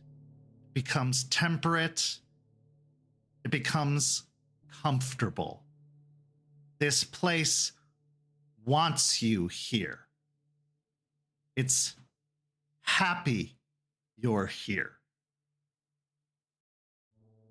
Maybe a little less happy for some of you than others, but that's lessened over time. Maybe it's due to the work that you've done to better yourself. Maybe it's just because you've tricked them the whole time.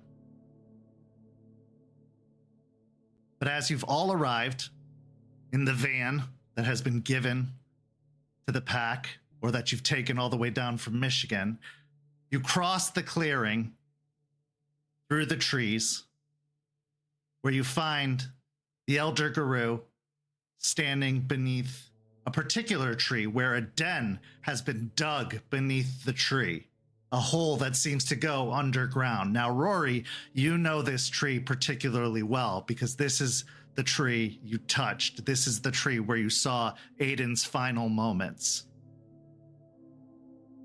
Eliza has laid out several blankets on the ground, one for herself and 4 more, one for each of you. Out in front of the den, she is seated on one of the blankets, her legs crossed in front of her, as you all approach, and the scene is yours.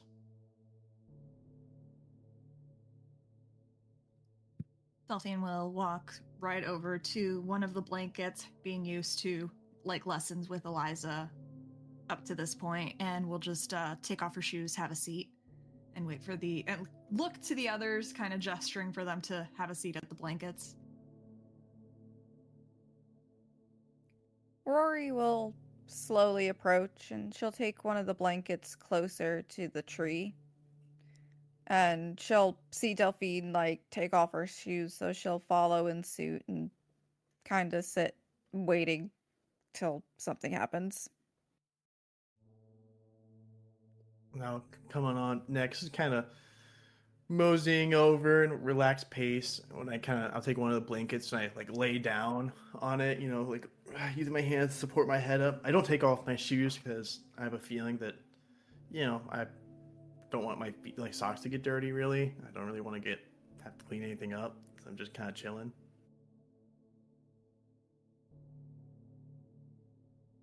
I wait for everyone else to take a seat before I go and sit next to Rory. Good morning, y'all. I'm happy to see you. Obviously, today, we won't be worrying so much about physical training or tenets or litanies or politics or any of that sort of nonsense. You've had that drilled into your head for weeks now, and I'm sure you're getting mighty sick and tired of hearing about all the things you could do wrong or the things that have been done in the past. Now it's time to talk about what's really important, what this is all for. How every little thing we do has an effect. And I don't mean an effect on the litany or an effect on Guru culture, but a greater effect. Now, from my understanding, y'all have been to the Umbra before. Y'all have learned a thing or two about the other side of things. Some of y'all have seen it.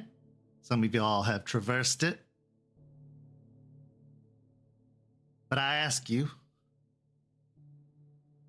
what is the Umbra? A reflection of this plane, separated from us by the spirits. That is one interpretation, yes.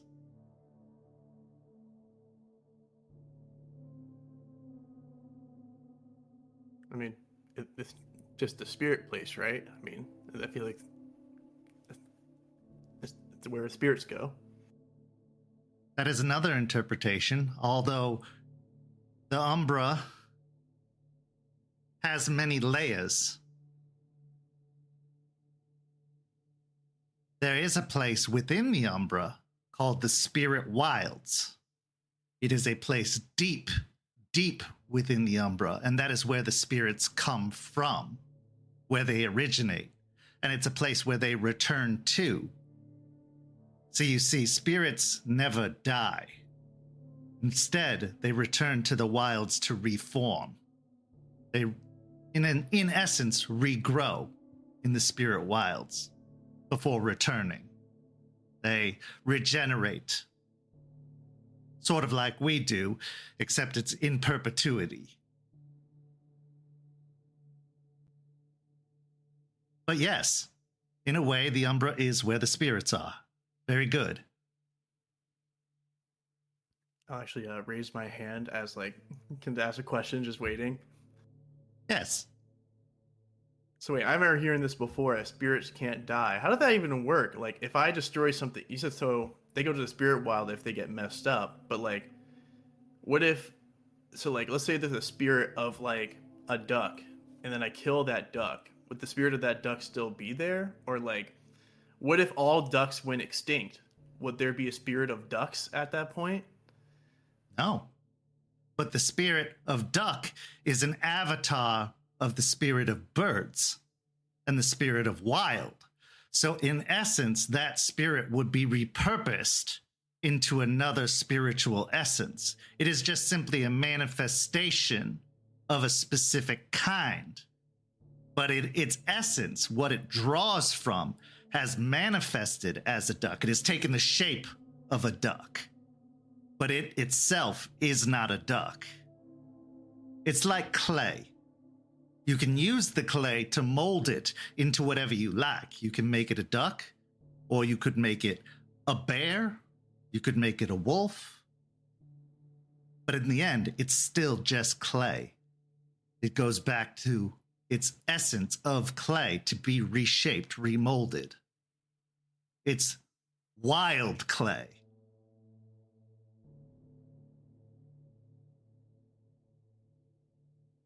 Does that mean there's a spirit of werewolves? Yes. Why aren't they our wait? Why do we have patrons of the other guys, but not the patron spirit of werewolf? I feel like it makes more sense. Well, in an essence, Gaia is the spirit of werewolves. And Guru, we prefer the term Guru. Werewolves is kind of like a bastardization of the word Guru. Guru, I keep messing that one up. It's all right. Guru. It takes some getting used to once you've been around the word werewolf your whole life. But it's like if I were to call you a cracker. I mean, he is. I should like look around for a second. Like, did she just say that? Can she say that?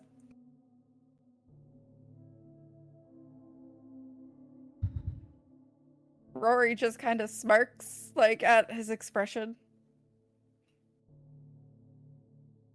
But yes, they all come from the spirit wilds. That's where their essence comes from. So, whenever we became Garu, were we always part spirit, or did we become part spirit, part wolf, and part human then? Well, there's some interesting theories behind that. Once upon a time, it was believed that it was a trait we were born with. It was genetic. That's why you'll hear about some lines of Guru, families of Guru. And her eyes kind of momentarily pause on Juniper before passing on. Like Charles, for instance.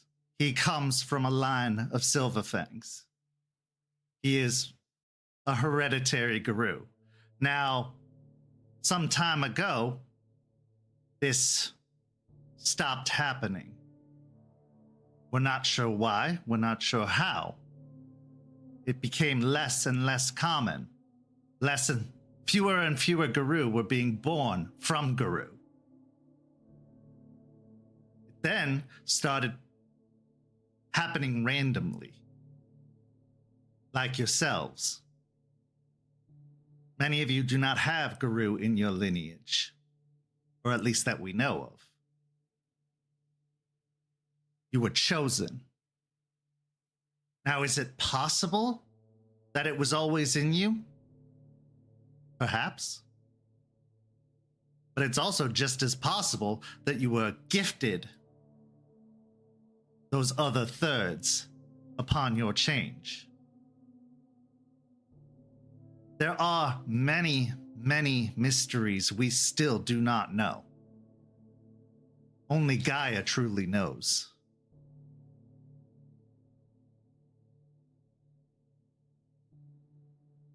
I see.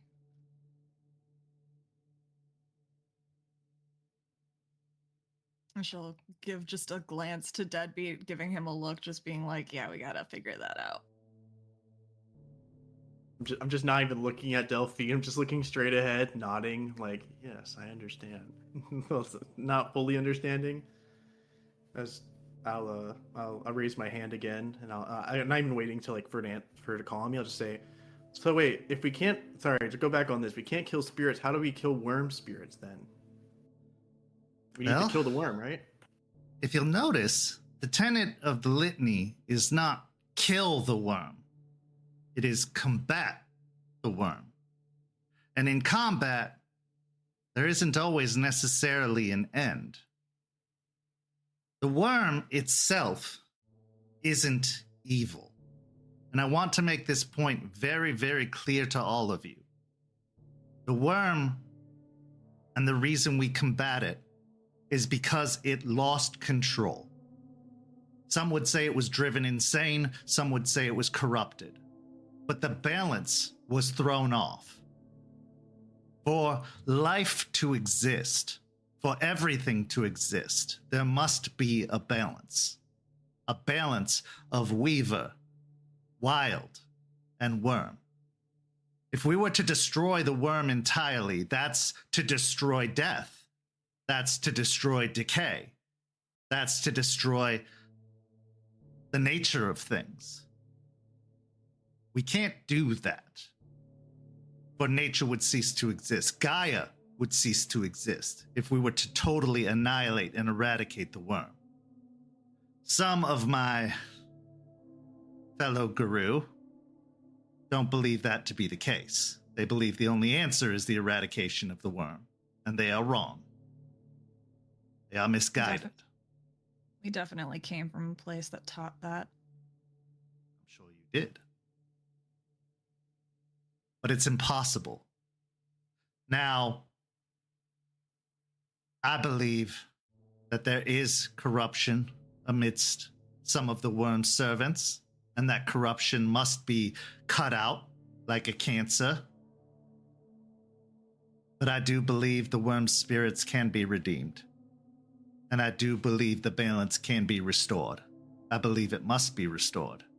That is the only true way to victory. But yes, we can't kill them. We can't drive them completely away. It's impossible. What we can do is we can restore the natural balance and order of things. We can drive out the corruption of the worm. That, I believe, is our true purpose. Is it possible to make a spirit better without destroying it and sending it back to the spirit wilds? Well, consider this. We are part spirit, are we not? Can we be made better? She'll glance at Deadbeat. Yeah. Can we be made worse? She I look at resists the Juniper. urge to look at Juniper. Yeah, we can be yeah. made worse. Spirits are just like us, as we are just like them. They have a great many differences, certainly. Things that set them apart. For example, they don't necessarily understand everything it is to be mortal. They don't understand the limited nature of mortal existence. They're tricksy in that way. Some of them, like your more weaver-based spirits, only know tasks. They only know the job they're set to. For example, a pattern spider spirit, which is a spirit we will be interacting with directly today, is going to be very focused and mechanical. It doesn't have a sense of emotion. It only knows a job. Whereas another spirit is solely based on emotion. It knows nothing of labor or work. Some spirits are specialized, others are varied.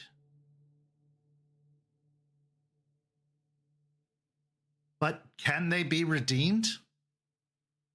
Yes. But they can also be lost. And that is where we run into the realm of Banes. Banes cannot be redeemed.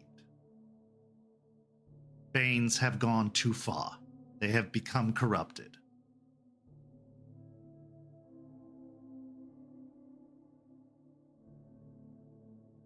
So, like, what's the line there? Like, is there a way to just be like, yep, that's a Bane, or like, nah, that's someone that's almost a Bane, but we can still save. A Bane is a manifestation of something cruel, of something wicked or evil, of something vile and destructive. Some worm spirits do take the guise of Banes because they do represent decay. But these Banes, the damage they inflict supersedes their purpose. It goes beyond what they're meant to do. When they bypass their realm, when they start to infect our realm, that is when they have proven themselves to be more than.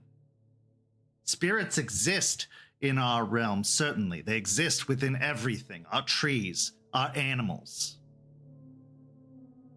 But Banes seek to alter our realm. They seek to infect and destroy our realm. So I suppose to determine the difference is to determine intent.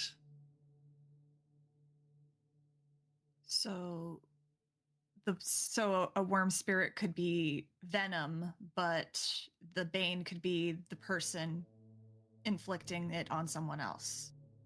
Yes. If it seeks to remove your sense of control or awareness or self, it is a bane. If it's seeking to inhabit and possess you, it is a bane. I have a question. Certainly. So when you get rid of a bane, does it go back to the spirit wilds, to the Umbra, back where it came from? Or when you take care of it, does that kind of destroy the bane spirit, so to speak? Unfortunately, yes, it too returns to the spirit wilds to be reformed. It is not destroyed. Now, that is what we are, in our efforts, trying to find the source of, is how we can rid ourselves of what is creating these banes, how we can destroy what is responsible. Now, some say it's people that are creating banes. It's organizations such as Pentax. It's evolution. It's the workings and devisings of pollution and people and the destruction of Gaia that's happening that is creating these banes. It's the selfishness of individuals. It's Pandora's box. Yes. Others say it's something deep, deep, deep within the Umbra. Something evil and twisted, the worm itself, that is responsible. That it is impressing its will upon the world. But the worm wasn't always like this, No. right? And we know that, Pentax, for example, is doing some crazy shit with it. But the worm was corrupted long before Pentax. Pentax is a modern invention. We have been fighting the worm long before Pentax. I see. Pentex is a branding, but it is a representation of the entity we have been fighting. And truthfully, that entity is greed. It is envy. It is all of the deadly sins. You've learned to despise.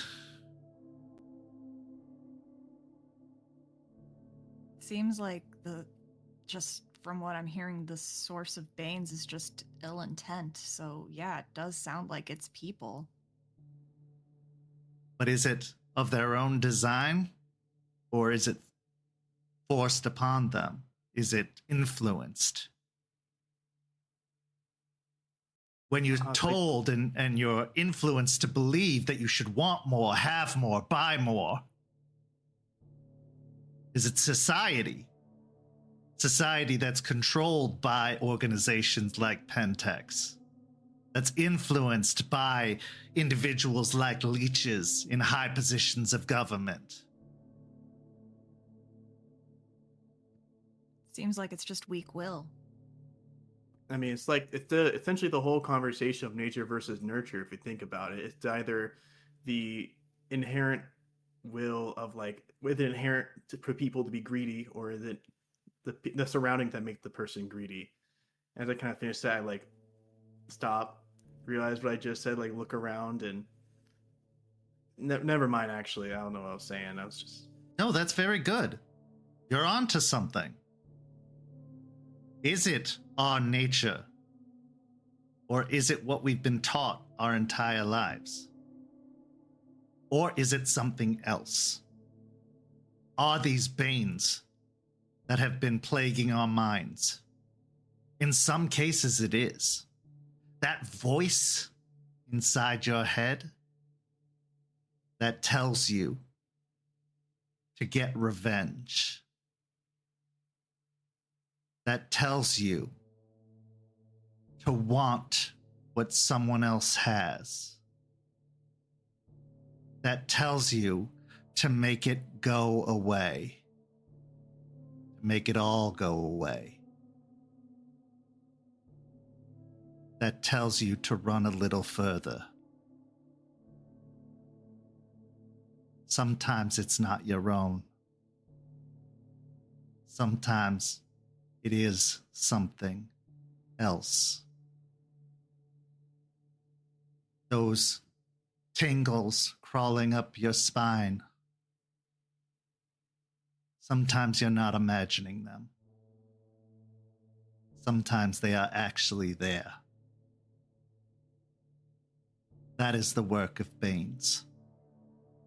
And they are drawn, yes, Delphine, to weak wills.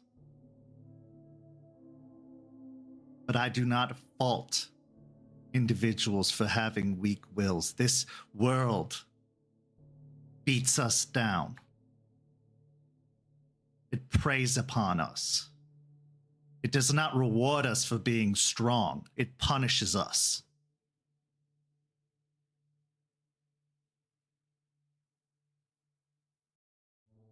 That is why we must be strong.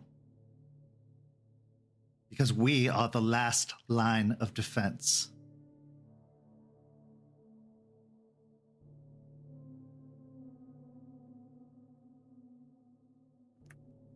I had another question, a little off topic, but kind of related. It's all related, So- please. It's just so we talked before about the big bad wolf spirit, right? That guy that's trying to come around and do some bad stuff and influence us, whatever. Fenris. Yeah, that name. Fenris. Is he just? That sounds like he's a Bane. Is he a Bane? No. No, Fenris was once one of us. In fact, he is the embodiment of wolf. When you asked if there was a spirit of werewolves, some would say he was one of the originators. Spirit of wolf. He was one of the greater Banes, or one of the greater spirits, my mistake. He was one of our strongest. But also, he is one of our most misguided. He believes in might, in an era where might cannot be the only solution. And in a way, in his frustration, and in the frustration of his followers, they have left the path. Much like some would say, the stargazers have left the path. They have chosen a route of fury. They have chosen a route of might. And they would believe that humans are responsible. They would believe that anything that associates with the worm must be destroyed, even their fellow guru. Anything that stands in their way must be destroyed. So they chose the path of radicalism, whereas the Stargazer chose passiveness. Pacifism, yes. Some would say that is the route we chose. I'd say we chose a path of balance. There are many amongst the nation that still believe the worm must be destroyed, not necessarily in the radical nature that the cult does. But I believe it must be a restored balance. But yes, some of my fellow Stargazer brethren have chosen to walk away from the conflict entirely and have chosen peace.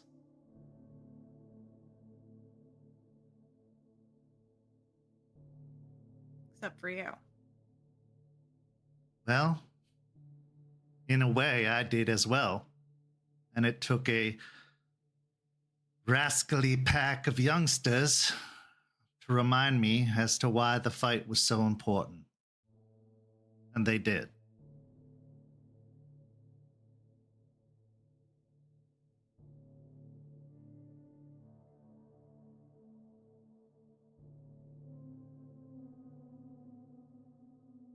Delphine will nod a little bit and look to Rory and Juniper. I mean, now's the time to ask any questions if you got them.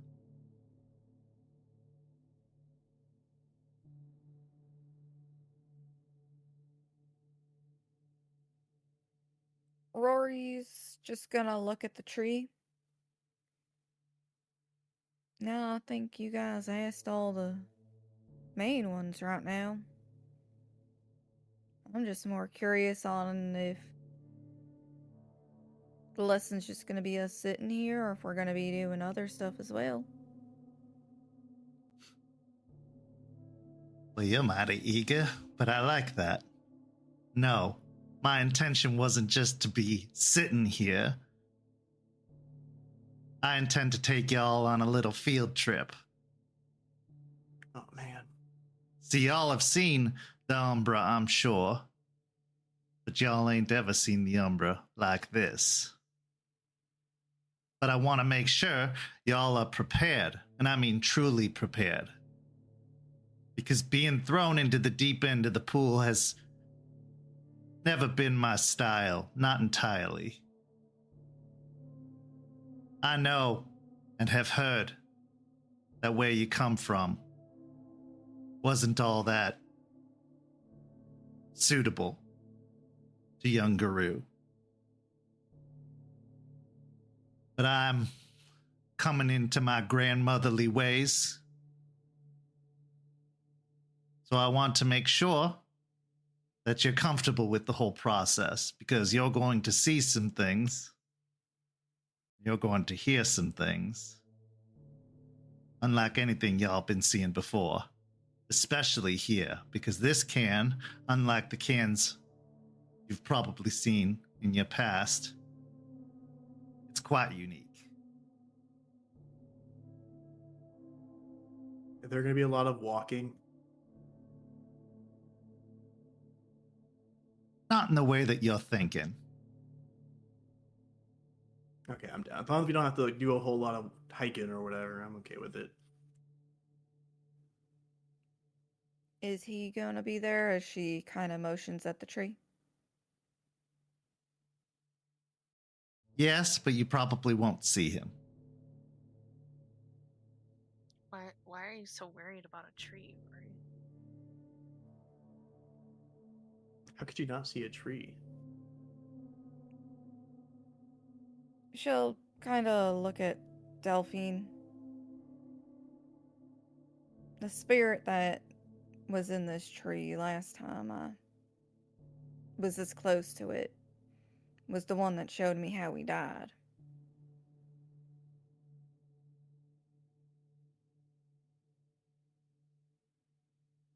Apparently, the trees can show you things here. That's wild. It was wild feeling seeing his death. Like you experienced it as if you were him? Through his eyes, felt his last thoughts, last feelings, last pain.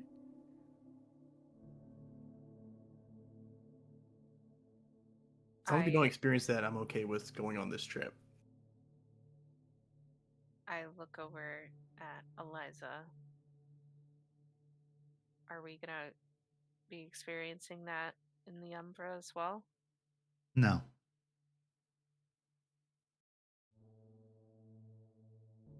No, that is a unique experience to this can, certainly, but it is reserved for particular moments. No, this is a simple journey, a learning experience. Many of you have come to me in times past wanting to learn more about what you're capable of. And I am here to introduce you to some spirits that I have gathered together that can teach you what it is you want to know, what it is you're hoping to learn, and to show you just what awaits on the other side in this place. That being said, we might as well begin. She reaches over to her satchel, opening up the flap. She draws out a couple of sticks of incense and sticks them in the ground in front of her. Lights the incense. She then holds out her hands to either side. All right, y'all. Everybody take hands. Now, don't y'all be thinking about cooties or none of that sort. I'm vaccinated, so I'm good. I'll take the right hand of Eliza with my left. Delphine hesitates just a little bit and looks at Deadbeat. You gotta close your eyes. What? You gotta close your eyes. Okay, I'll just close my eyes, like confused, and I just stand there with like my hand out, just kind of waiting. And she'll take his hand and just like look a little anxious about going into the Umbra altogether. Do we all gotta close our eyes as she takes Eliza's other hand? Because I would assume I'm on the other side. Deadbeat's the only dude going. Y'all still ain't comfortable with seeing each other and, you know... He's seen me naked before. Juniper's seen me naked before. You've seen me naked before. I think I've literally seen all of you naked already multiple times, and I don't care. Yeah, I mean, like, we've all seen DB naked, so I feel like we've all seen each other naked. We've gotten dressed and undressed in the same room together. I go to the bathroom every time. You know what? If we're gonna be weird about it, Rory's gonna just start stripping right there. What am I missing? What am I missing? Don't worry about it.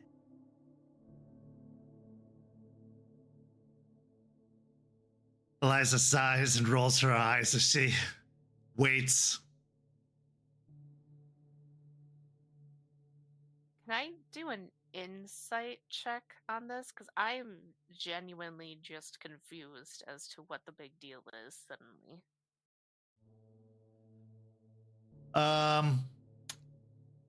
Clearly, Delphine is just uncomfortable being naked in front of Deadbeat. That's all. Okay. I don't think there's any other hidden. Yeah.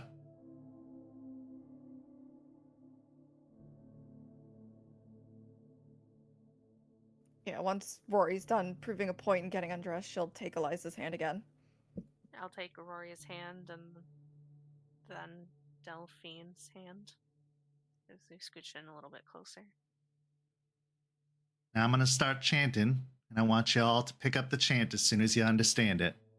The words ain't going to make much sense, but just try to pick up the cadence.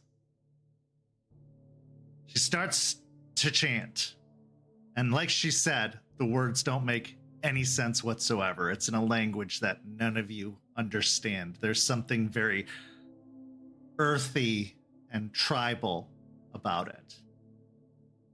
And as she speaks, you can see sparks start to come off the incense, and the smoke of the incense start to plume and grow. Eventually, you start to feel the pulsing of her chanting in your chest and through your hands. And even without even thinking about it, you start to chime in with the chanting, as if the words come second nature to you. You still don't understand them necessarily, but you can intonate every syllable. And as you do, the world melts away. As the world melts away and your vision clears, everything has a slight haze, as if there's a fog rolling through the woods. The trees grow tall overhead, higher than ever before. The ground is rich. The grass grows tall. The woods extend deeper and fuller than even you could possibly comprehend. There is a slight chime in the air, accompanied by Eliza's chant. But as the chant dies off, you can feel the breeze kiss your face. And as you look around your surroundings, you see behind Eliza, over each shoulder, two beings. One, a white wolf, sat on her haunches over one shoulder, and the other, a teenage girl made of brilliant, bright light.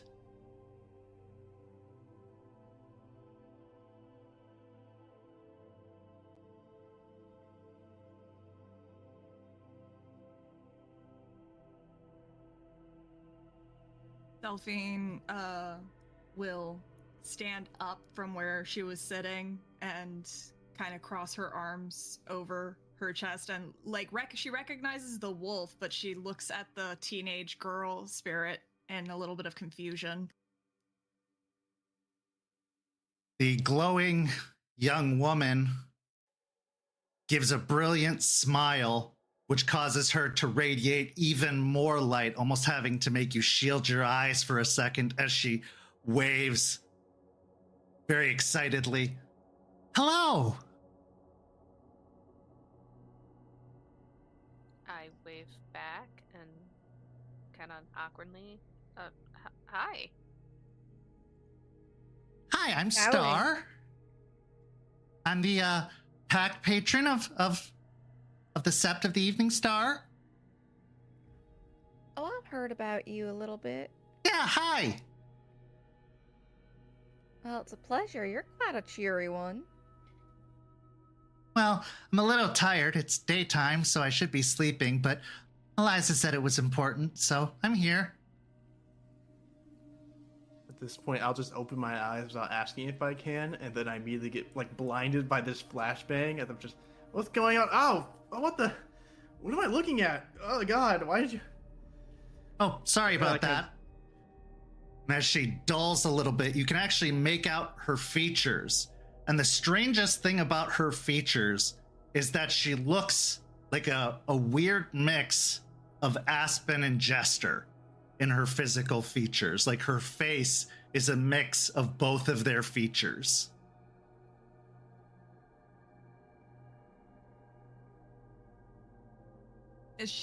Delphine will look at the rest of the pack. Does she look like Aspen and Jester? Yeah, you look awfully familiar. Oh, yes. The first people I met, the first guru I met, were the first example of what people look like. So I made myself look like them, kind of. That makes a lot more sense compared to what they told me you look like. Yeah. I hope ours don't do that. I don't want to see a weird clone amalgamation of all of us and a weird fire thing. Well, welcome to the Umbra. This is the Cairn. It's nice to meet you. Have fun. And don't break anything. You can break things here? Oh yeah. Wait, I thought spirits can't die or like whatever. Doesn't mean you can't break things. Mostly you, but you know, don't break anything else either. I don't know if they were saying that I'm the one that would be broken or if I'm the one breaking things. And Both. I'm a little worried by that. Oh, okay. Yeah, there was definitely a mention of like breaking ourselves involved in that.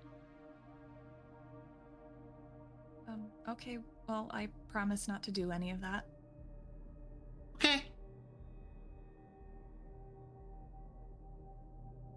Thank you for the welcome. Uh-huh.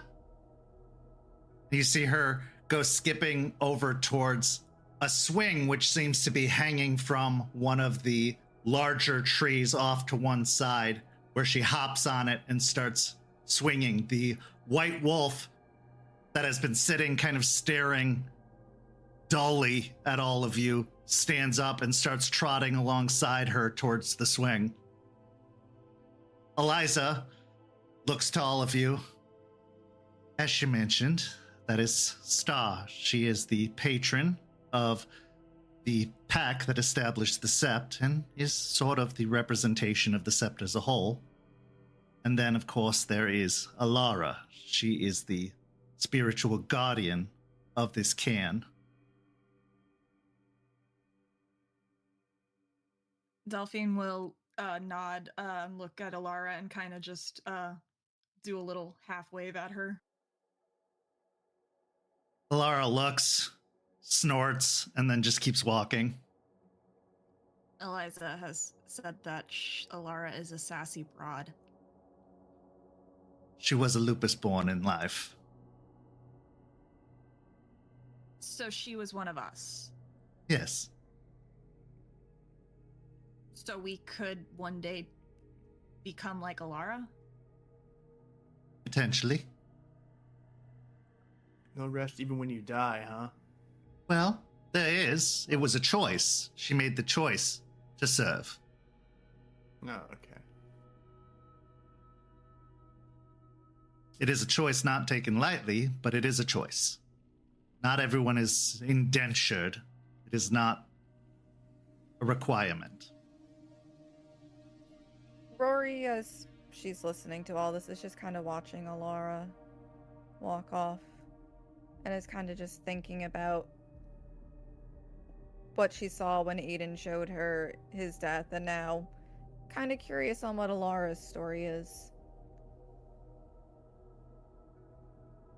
I'm also just kind of like looking around at everything and get kind of like a stoic look when the conversation turns into making the choice to continue being in service after death. I will tell you, when we opened this can, the elders of this sept and myself chose to bind ourselves to this can. It was a requirement to open it. So we will be serving in this can after death. It wasn't a choice any of us took lightly, but it was a choice we all made, for we are a family and we wish never to be separated. And once a year, on the first new moon of the year, there is a ritual in which a choice can be made. Now, it's a choice that must be earned, but it is a choice that can be made, to be bound.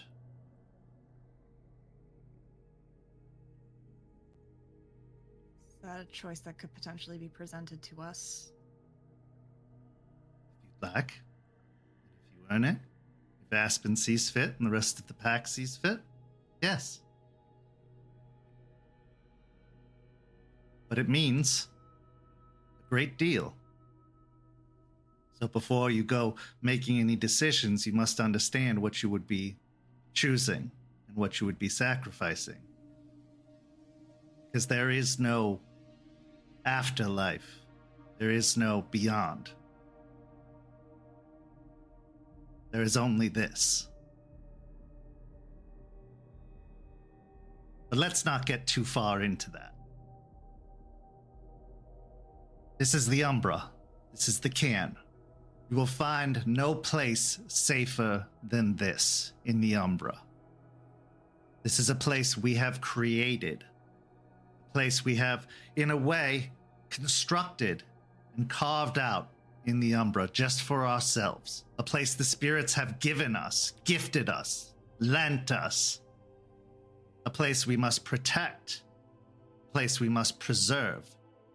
Every month, I and the other members of the pack do a ritual to make sure this place stands, to make sure this place is tended to, that this cairn is taken care of, so that it can continue to preserve and protect this space within the Umbra.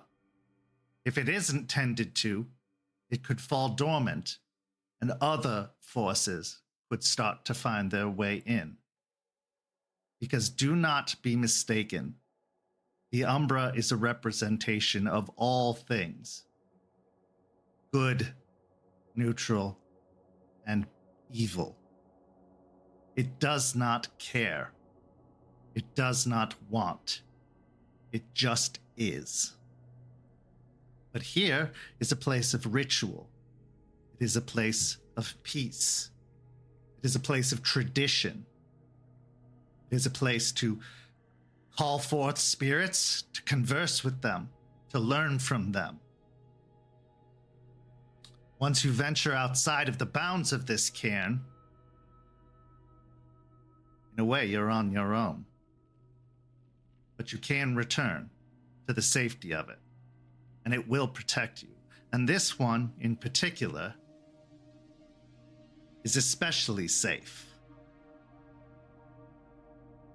This cairn, unlike others, was constructed by some of the greatest cairn makers our kind has ever produced. And as we've come to learn and study, it comes from a tribe that no longer exists. We were lucky enough to stumble upon this place before awakening it. And we are only still learning more about it in our research.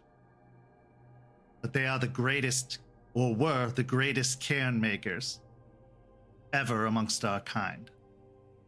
And the fact that we were able to open it says a great deal. Their spirits still are bound to this place and still protect this place, even though their tribe is gone. Delphine will look around at all of the trees and just... So these are... Every single one of these trees is a guru. In essence, yes. That's a lot of guru. Yes.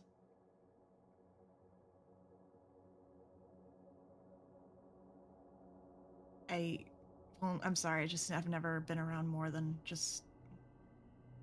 I think 10 here. There are many, well, there were many, many more than that. Unfortunately, the numbers have dwindled over time, but there are still quite a few out there. And in time, once things have settled in this area, perhaps we'll be able to venture out to a moot, and you'll see many more gathered together. What happened to the guru that made this cairn? They sacrificed themselves to banish a great evil, an entity of the worm. An entity known as the Eater of Souls.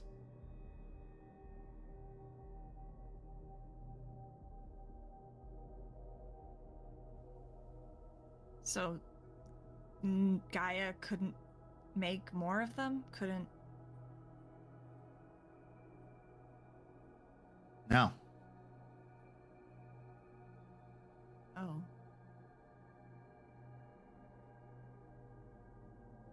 Just like that, just no more of them ever again. Well, with the tribe went their patron. And without the patron, no more guru can be born under that patron.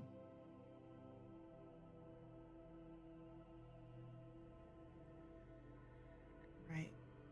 So it couldn't get called back to the spirit wilds.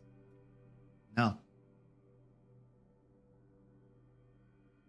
That's kind of scary. I wouldn't know what to do if something like that happened to Owl. Well, luckily, that is not the case, but that is how great of an evil they faced. And this particular tribe sacrificed themselves to spare their two brothers, two other tribes that still are with us today.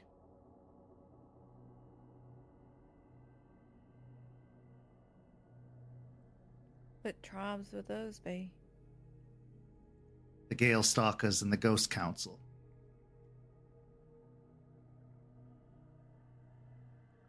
What was the tribe called that sacrificed themselves? We're still not sure. It's been that long, huh? Yes. It was shortly after the Europeans came to America.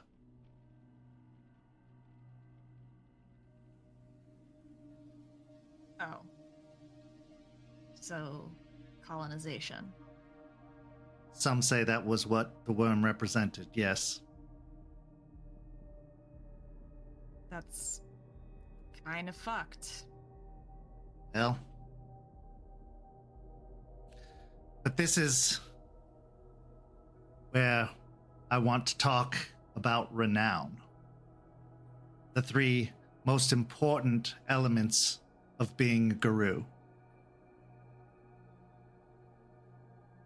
Honor, wisdom, and glory. These three elements of our being are what give us our ability. These representations of our very core are what call to the spirits. Every gift we're given, every power we wield,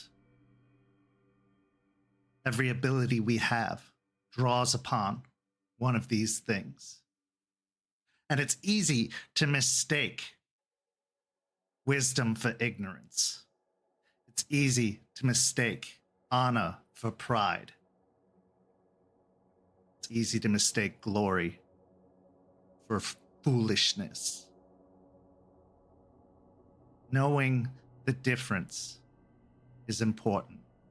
Some say that the reason that tribe was lost was because they mistook honor for pride.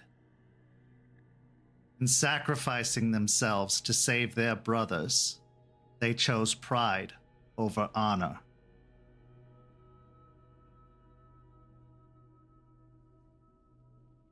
Delphine will look at Deadbeat.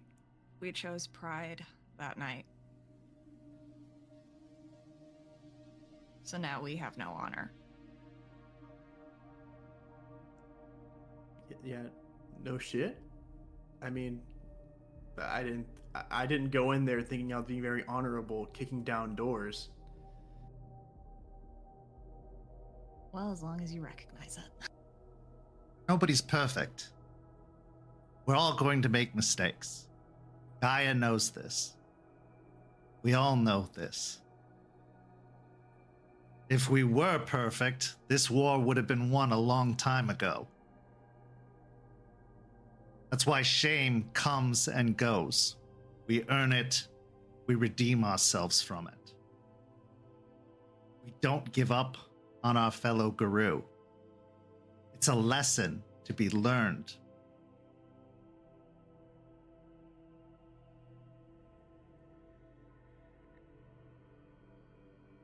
Now,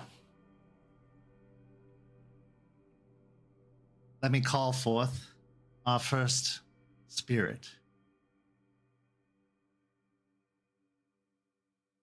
B, please step forward.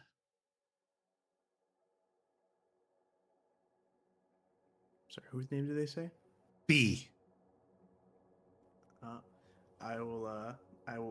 kind of look confused for a second, look around I'll take a step forward. Like, okay. You came to me asking to learn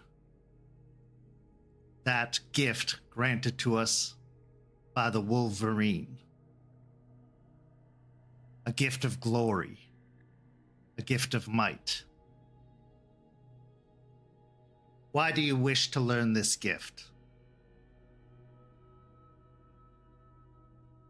I thought it would be really cool, and also I've noticed that, especially in that boat incident, there was two, really strong leeches, and considering how I heard that they don't like to play fair, I'm assuming I'm gonna get jumped in every opportunity. So if I need to fight multiple of them, I need, something to help back me up, and I can't.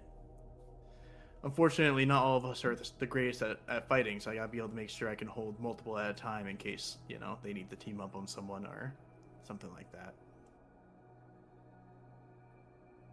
So in your own roundabout way, to protect your fellow packmates and to destroy more of your enemies effectively.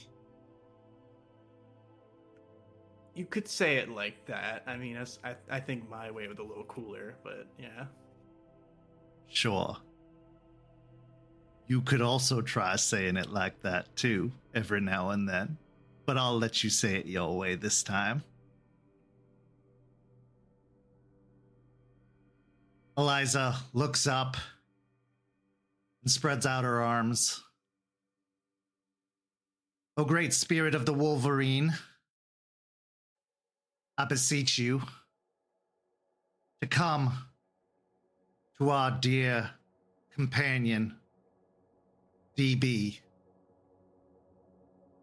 He asks you to visit him and to teach him the way of the spirit of the fray. to grant him your gift. Give him the ability to strike upon many foes.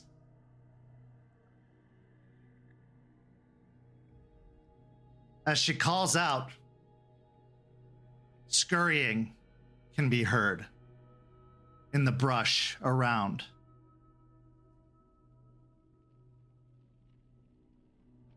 Off in the woods, you hear "Row."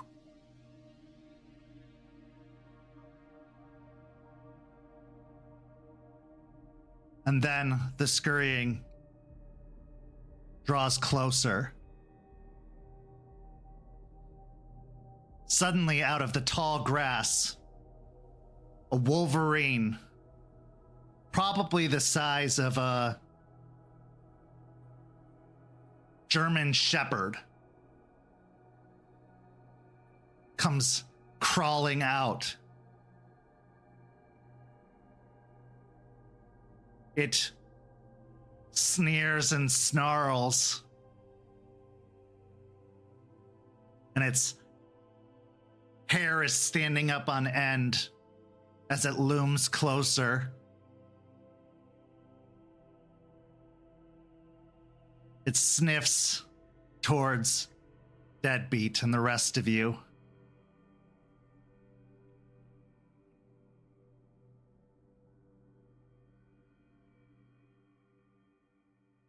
Glorious combatant. So glorious. Where was that glory when you were cowering? Where was that glory when you ran away from a little girl? Oh, hold on now. Hold on. All right, we're not. Well, I came here to get a gift. We're not here to talk about that shit. All right. Did you not see me like take on super freak vampire monsters and like save the day, or beat the ass of a giant fungus monster and shove that canister in his mouth and destroy it? I mean, I did all that shit. I'm about to say you look cool as hell, but never mind. Actually, fuck you. Then who are you to tell me that? Hold on. I start like. In like actually I would go to roll up my sleeves, then I realized that I'm naked. I'm like, hold on. I start walking up, like, all right, bet I can do a little tussle. You think you could mess with me? And it snarls and backs up, digging its paws into the dirt.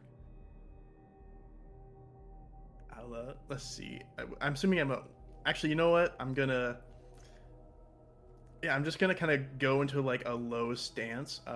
Actually, what's my rage at? I assume 1. Yeah.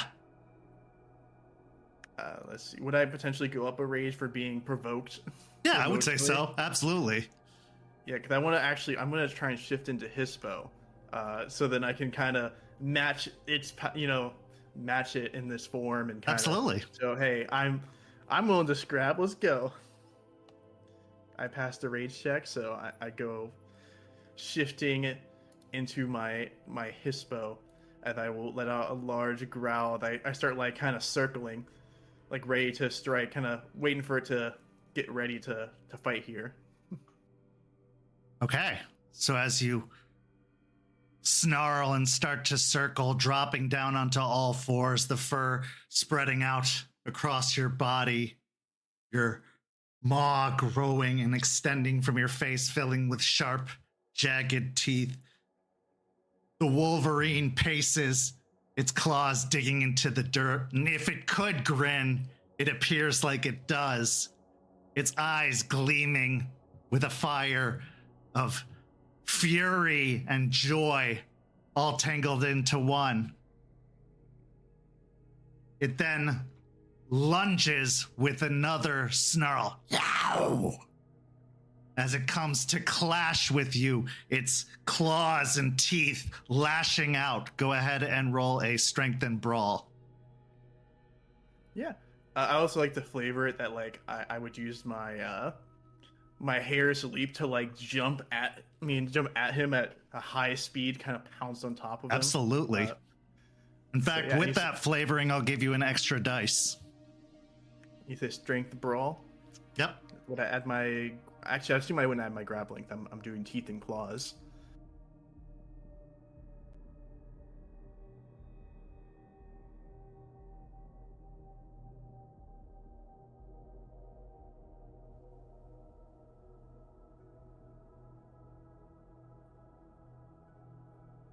I almost forgot to add 2 dice. That would be... I'm actually going to use a willpower because I don't want to get my shit rocked the first time I see this thing. That'd be 1, 2, 3, 7 successes with a crit. Okay.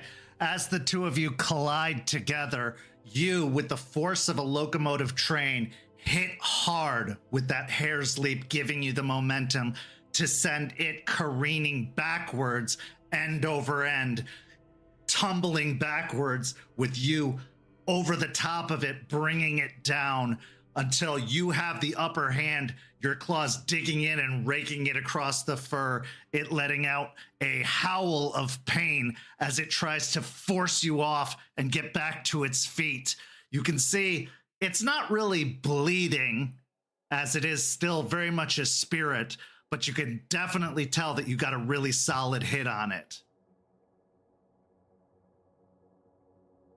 Yeah, as I lift out a growl, but it's still showing, like, I'm showing that I'm actually kind of enjoying myself. There's a nice little bit of a, exercise here, a moment of being able to let out this aggression that I've had for a little while now, not being able to really fight against any of this bullshit happening to me. So now having an outlet is seemingly doing me well here, as I'll actually let it get back up. Like, I'll get off it to let it get back up so we can go another round again, essentially, to show, like, if you want to keep coming at me, we'll go again. I'll let you back on your feet. Equal rounds.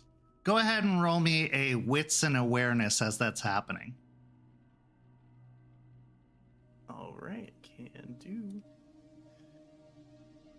I assume my bow and arrow at looking over things that are lost or overlooked. You can definitely add that, yes. Oh, wow.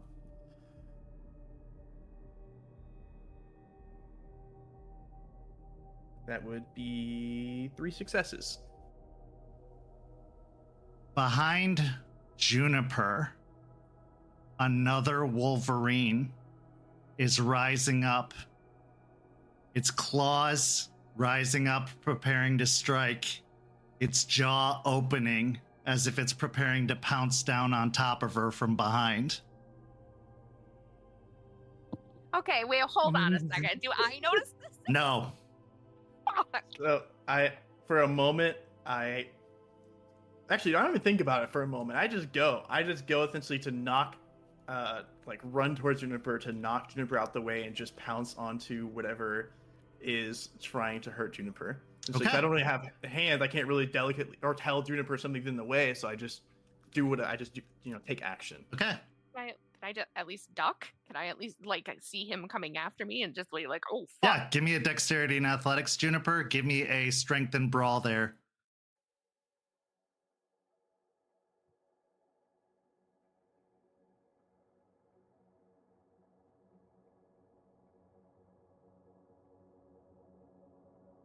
I use one more willpower because I'm feeling. Actually, no, I'm not. Actually, yeah, I will. I probably should make this go well. That is 4, 5, 6 with a crit again. Okay, so and Delphine or Juniper, what'd you get?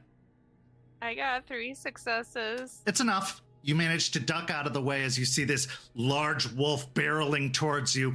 Unaware of what's happening, you just spring off to the side as you see it collide, as you see Deadbeat collide with this Wolverine that was apparently behind you, hitting the Wolverine and going again, end over end, tackling it to the ground. Teeth and claws rending and tearing at the Wolverine that was clearly poised to attack you. That was completely silent. No scent, no sound. Appeared out of nowhere, right behind you. Deadbeat, as you've got it and you are tangled up with it, you get back to your feet, and both Wolverines have circled on you now. in this round, you have to split your pool. You can roll it first, but then you have to decide how many successes to give to each Wolverine. This might not go well for me. I only have 1 willpower left, so this could go wrong. Let's see how this goes.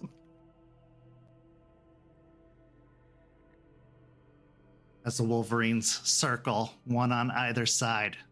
I'm gonna use my last willpower here so I don't get my shit rocked as bad. Because I know I'm not gonna be able to do very good here.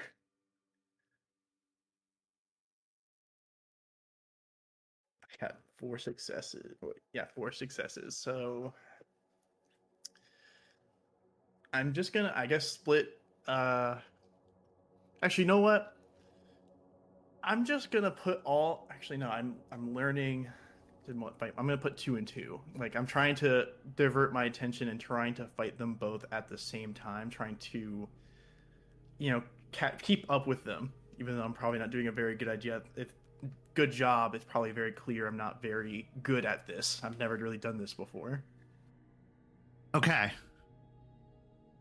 So as you try to fend them both off, swiping your claws as both of them advance, it's hard to beat them back. This is why you wanted the gift. They're just too fast. They work too well in sync. It's almost as if they're mirroring each other and moving at perfect timing when the other one isn't. So as you're swiping at one, the other one's grabbing your hind leg and pulling it back and, yanking it so hard, you almost give out a slight wince or a yelp. So you take 4 points of superficial damage as they are kind of bite into you. But once they have, they both back off together, and then they move next to each other and meld into one until there's only one Wolverine left. Yes, I see it. When given a choice, you chose to protect. And when faced with 2, you did not back down. You need my gift if you are going to succeed, or else the fight is lost. Cower no more. Fear nothing. Fight with the fury of the Wolverine.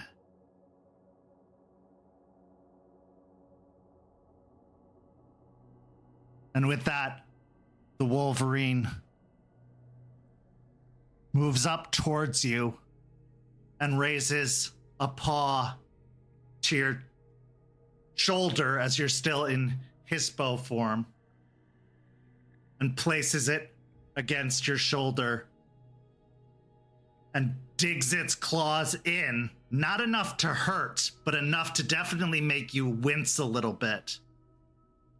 And then it presses its forehead to yours. Never back down. Never cower. And then it releases.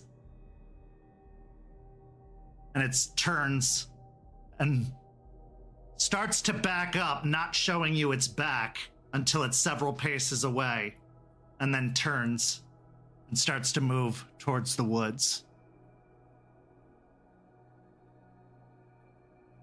I'm just matching its gaze this whole time. When it grabbed my shoulder, put its forehead against mine, just staring it down, not moving an inch, just growling. And as it leaves, I'll let out a almost kind of a victorious howl, just yelling, we're just letting this howl out as I will begin to transform back into my Hamid form. Shifting back, you definitely feel the pains of those bites and claws from the Wolverine but still you feel triumphant. You know you're going to have to call upon Wolverine every time you need to use that gift. But with his blessing, you will be able to strike several foes with the speed and the fury. Something about the way they moved, something about their nimble agility. They were so fast, fearless. They went in with no hesitation, even if they were outmatched. You being as large as you were, they did not cower.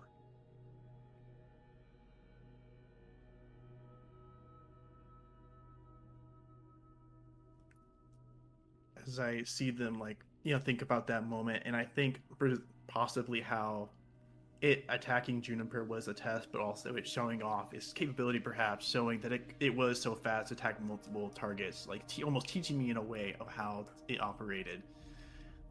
I'm a little pissed off at the pain, but I do just feel a stronger sense of kind of respect for this thing. It came up with willing to fight even with the difference, and it was very skilled. I kind of give a nod towards its general direction as I look back to the rest of the pack as I'm kind of breathing heavy, and I'll say, I hope the rest of these go by a lot easier, because that fucking hurt. I'll just kind of walk back and take a seat, kind of recover myself there for a second.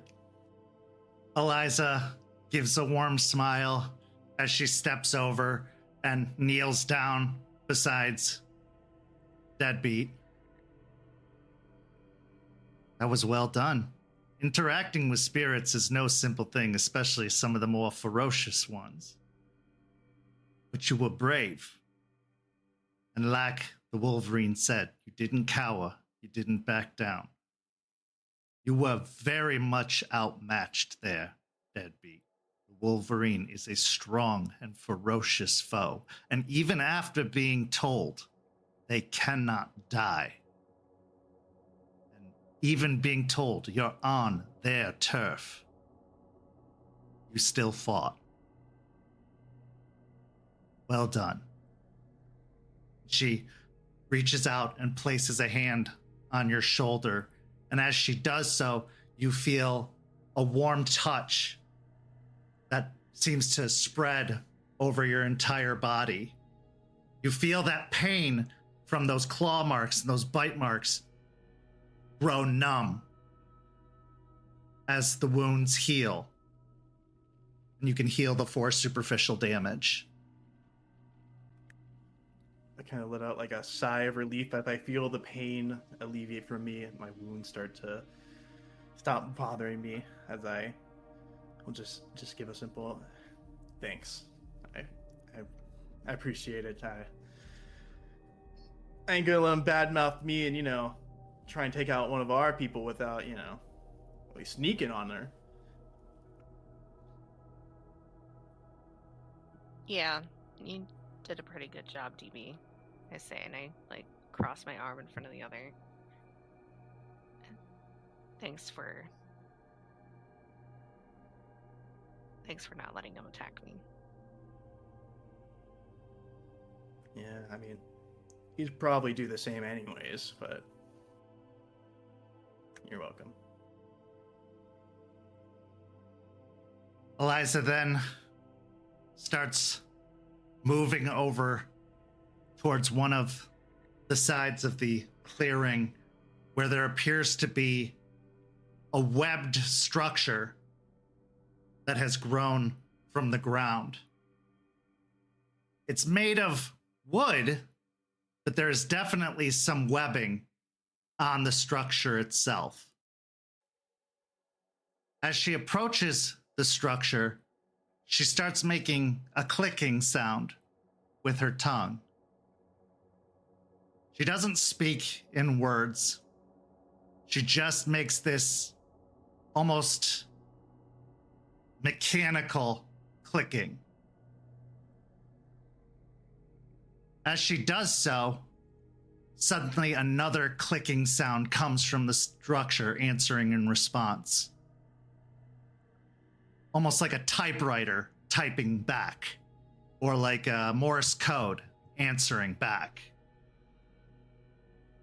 From atop the structure, a small spider crawls out of the top of the structure.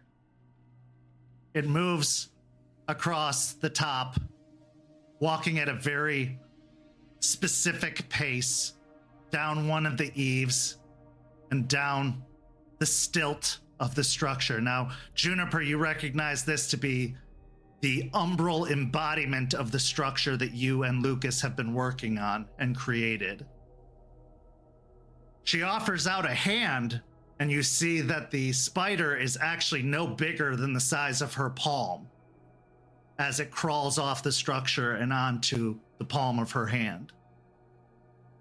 She then walks away from the structure and over towards the group, where she sits down on the ground and holds the spider on her hand out in front of her.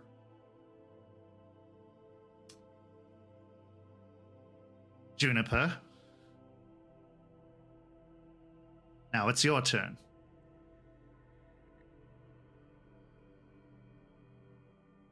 I kind of smile to myself a little bit at seeing this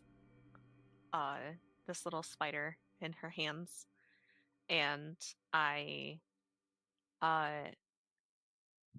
not hesitantly, but I do slowly walk up to her and sit down in front of her, not wanting to like startle the spider or anything like that. I'm just being very respectful.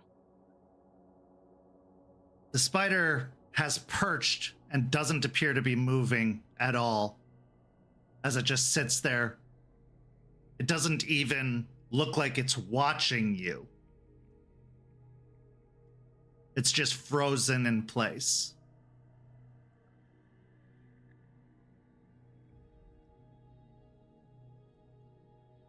This is a being of the Weaver, a being of order, a being of structure. That being said, it's also a being of logic, a being without emotion. So,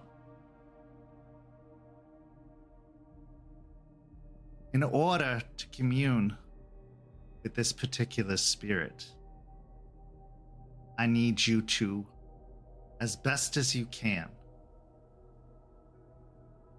clear your mind of emotion. Center yourself. Allow logic to take hold. Let all of your troubles, all of your worries, all that has bothered you and followed you, let it go, even if only for a moment. You have experienced a great deal as of late, but for this moment, just be in this moment. I need you to roll me a composure and resolve.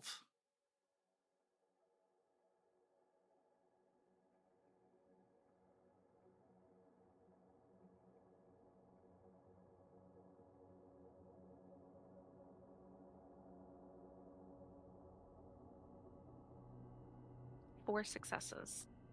Okay.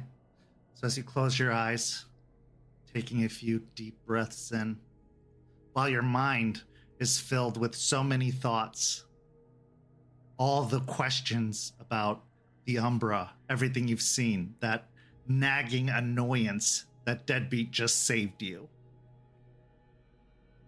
Jester's your sister, that's still a big deal. And then there's still that haunting. Everything else that's jumbled around in there. Those steadying breaths, Make all the noise go still. At that point, the spider in Eliza's hand starts to bob up and down. And then it starts to tick.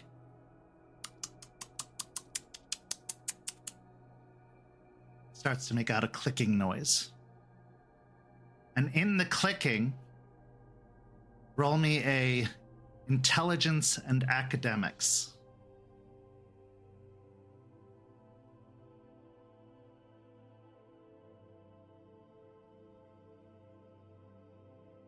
Five successes with a crit. Okay. In the way it clicks, you're able to discern a speech. You're able to make out what it's saying amidst the clicks. It asks, "Do you understand me?"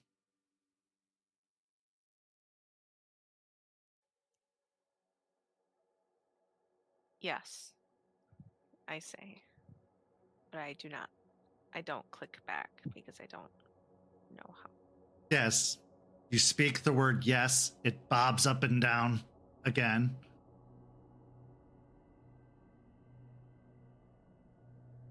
What is my purpose?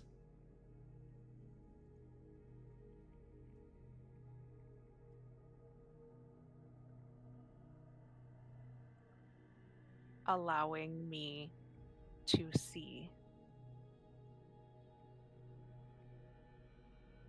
into the Umbra.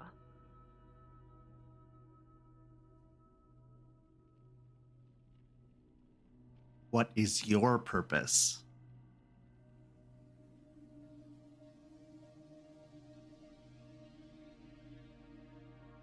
To help Gaia restore balance.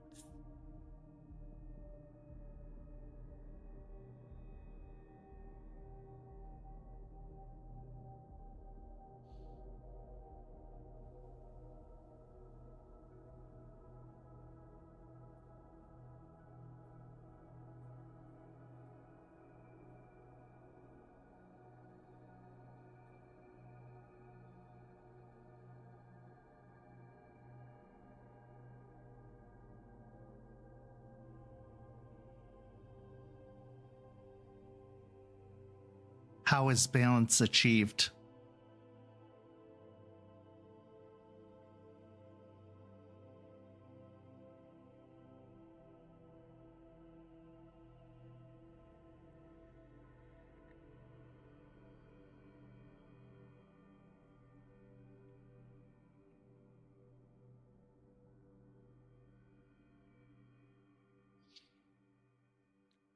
I take a moment to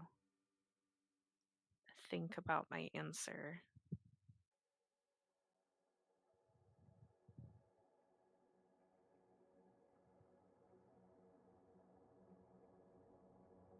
Balance is achieved by making sure one part is not overbearing on another.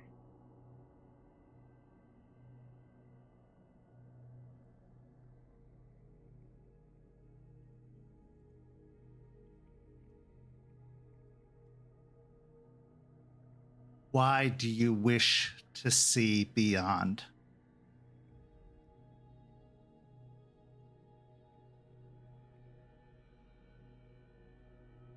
To efficiently see where there are imbalances.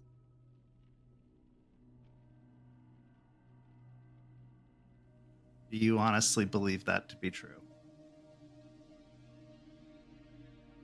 Yes, but that's not my only intention. However, it technically is my intention. Give me a charisma and persuasion or a manipulation and subterfuge, since both apply. It's the same roll either way. Oh, there you go. That's a whopping 2 successes. At this point, The spider bobs a few times, and Eliza lowers her hands to the ground. The spider then scurries off of her hand and crosses over in front of you. It bobs a few times and then leaps. And as it leaps, it lands directly on your face.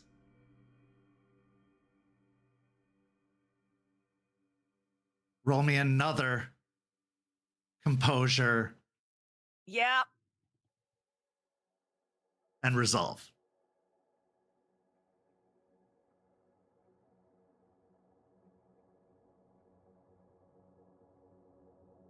I'm going to spend a willpower.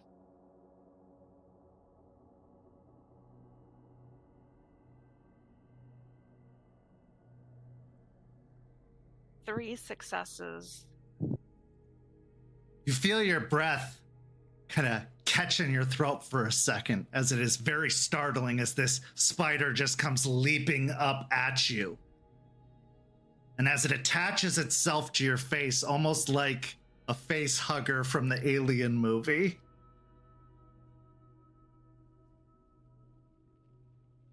Your mind suddenly goes to a memory. And that memory is the coffee shop and Artie and him talking about Regina. His car, his Jeep, and the spider spirit.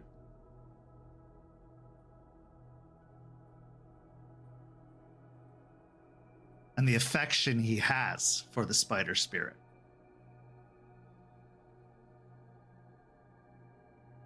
With that thought, you relax again. Because you remember that spiders aren't representatives or something scary here. It's easy to think of them as their representations in the real world, as creepy and covered in hair and, necessarily maybe poisonous or venomous. But here, they have purposes, their order, their technology. So as the spider has latched itself to your face, you feel it crawl up to your forehead and turn around, and then kind of hunch over your eyes until you see the little beady eyes staring into yours. You start to hear the clicking again, and you start to feel its little legs prodding around your eyes as it's reaching out and poking. It then moves to another and pokes. And almost reactionary, you find yourself closing your eyes, because it is a very jarring experience to have this creature prodding. And then as it leaps off, you open your eyes again. And as you do so, the strangest experience happens. A world of photo negatives. You're seeing the Umbra, which you're in, but also you're seeing the world that you left behind. You're seeing the cairn as it is. You're seeing the trees, the grass, the table, the structure you and Lucas built of wood. You're seeing beyond. Because it doesn't just let you see into the Umbra, it lets you see out of the Umbra.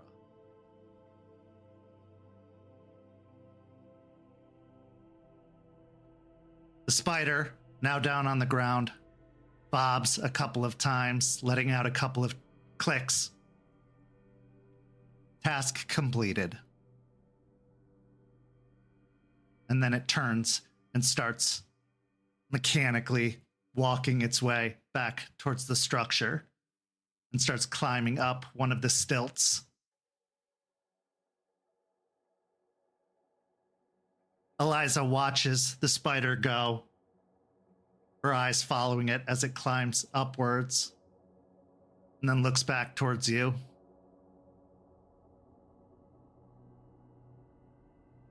I have to admit, I'm surprised. I thought when it leapt for your face, you would have at least squealed a bit.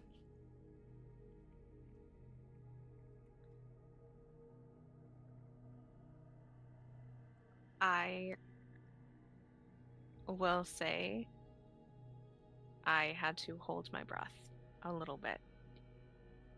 It's a jarring experience. It was definitely unexpected, but thankfully, I kind of like spiders anyway, so. Well, don't worry, it's not like that every time. They're very cute in the Umbra. I will say that was an adorable experience. Well, these Maybe ones not. are. Yeah, maybe not like the face jumping part, but the little Bob was definitely. Most of them you'll just see going about their tasks of building and repairing. They won't pay you no mind most of the time, but it is nice when you do get to interact with them if they have anything to say at all. But well done, Juniper. Excellent work. Thank you.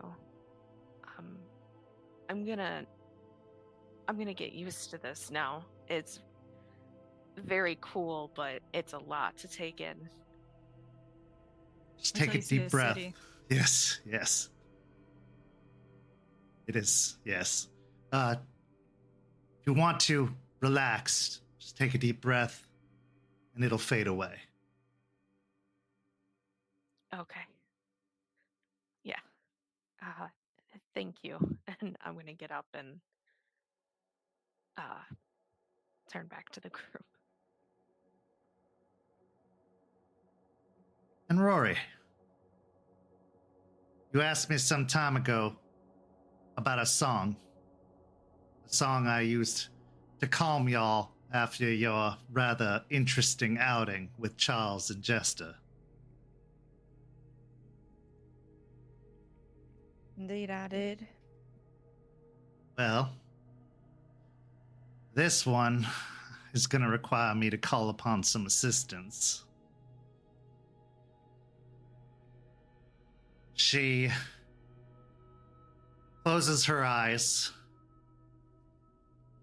and she reaches up and grasps the pendant hanging around her neck.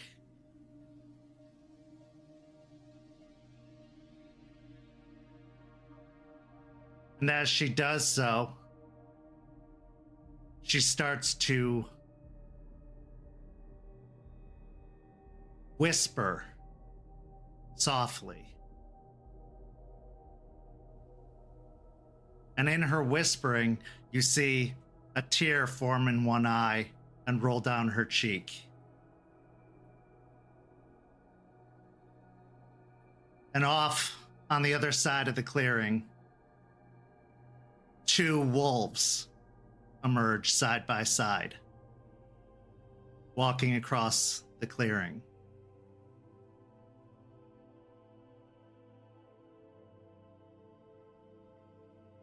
As they approach, she opens her eyes and kneels down and strokes the fur, putting a hand on each of their faces.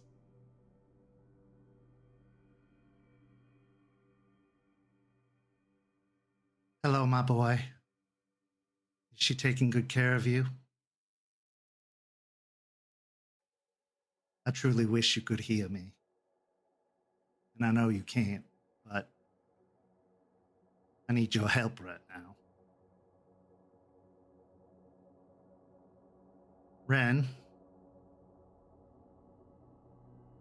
Rory needs your assistance in teaching.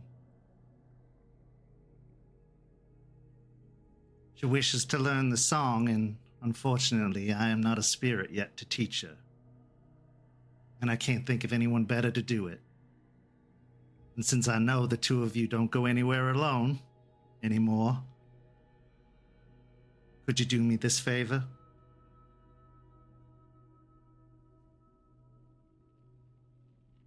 The wolf nods her head before licking Eliza's hand and steps forward. The other wolf sits down by Eliza's feet. Ren, as she was dubbed, moves forward, going to sit in front of Rory and looking up at her. Eliza turns to face Rory. You can see that she has tears streaming down both of her cheeks. Ren was a Galliard of the old sept. She knew the song, and she's here to teach it to you. However, in exchange, you will have to tell her a story, because she needs to take a story back with her.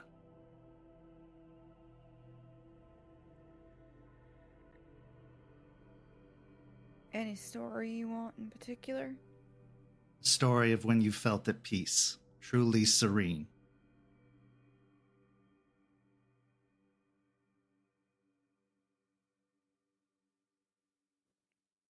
And I apologize, but may I get, and she'll motion to the other wolf, their name? Orion. You can hear her voice catch a little bit.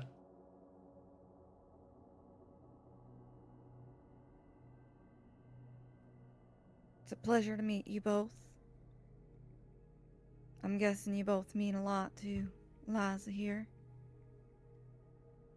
And Rory will sit to be as level as she can with them, because tiny person with wolves, they're probably still taller sitting down.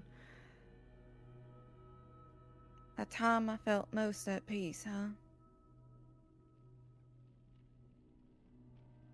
And she'll think on it a moment, kind of chew on her cheek a little bit.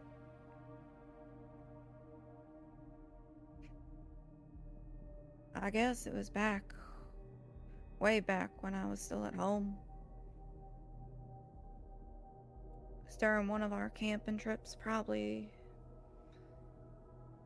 It was definitely the first time Dad took me hunting. Atlas was not up for it, poor boy. So I wound up kind of taking charge, and later that night when he felt all bad because he didn't want to shoot a rabbit or anything we found that night,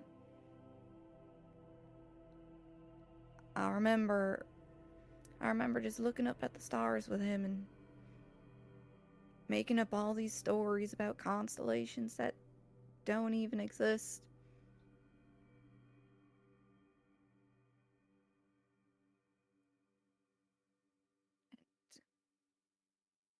Just enjoying that moment. Enjoying the peace of nature around us.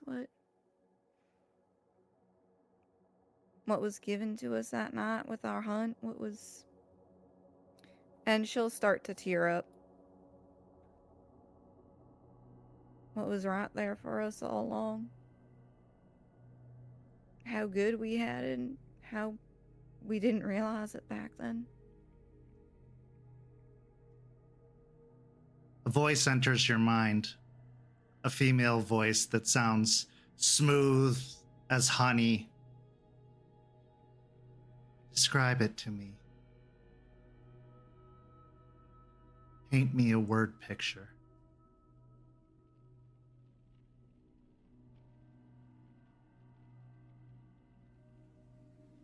She'll take a shaky breath now, thinking back on this memory herself.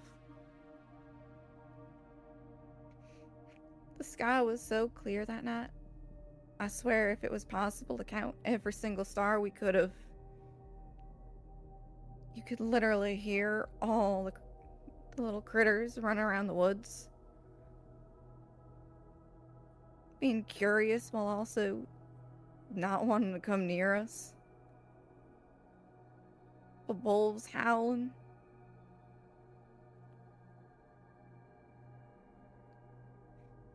Smell of the campfire.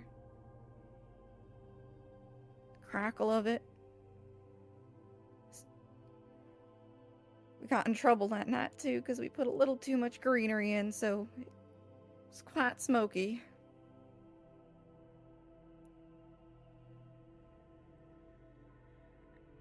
But I don't think there was ever a time that I had less of a worry in the world than then.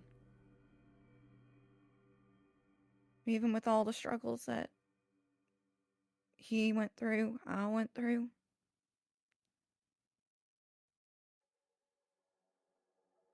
Out in those woods under those stars, we were always just so at peace.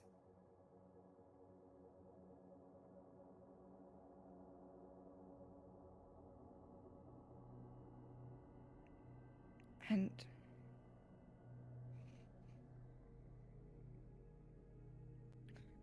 there was one story we wrote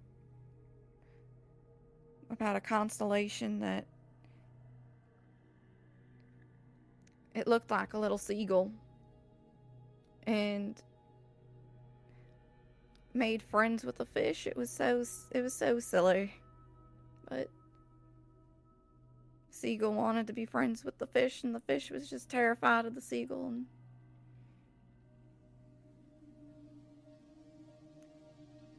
And she'll kind of get a lost of words as she starts like kind of choking on that memory.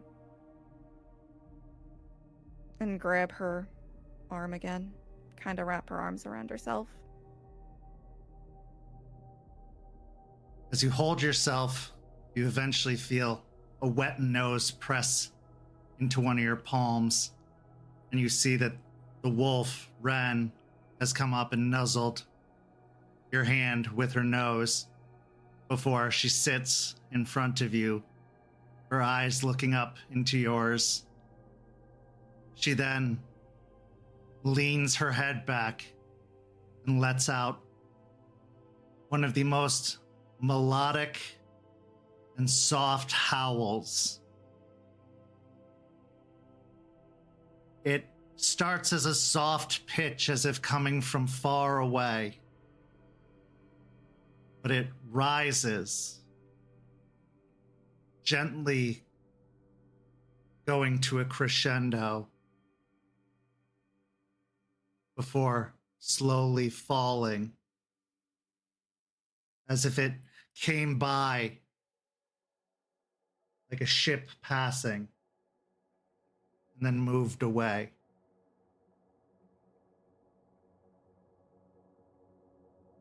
As she does so, everyone feels that calm wash over them. Something in the sound not just touches your heart, Rory, but it almost touches your spirit, touches your mind. It inspires. It fills your entire being. And the song replays and changes and shifts.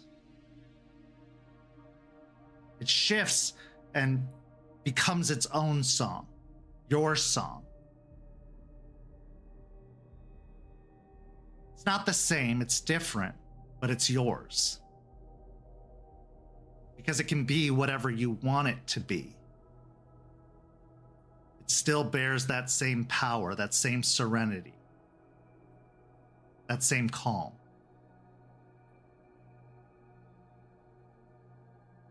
Ren looks to you once more before she gets back up and turns and strides back over to Eliza's side. She looks down adoringly at the two wolves once more, placing her hands to the side of both of their faces. She leans down and gives them both a kiss on top of both of their heads before saying, "All right, my loves. Back to rest with you both." They both turn and start striding away. And as they do, they almost evaporate together. She turns and wipes the tears away from her eyes.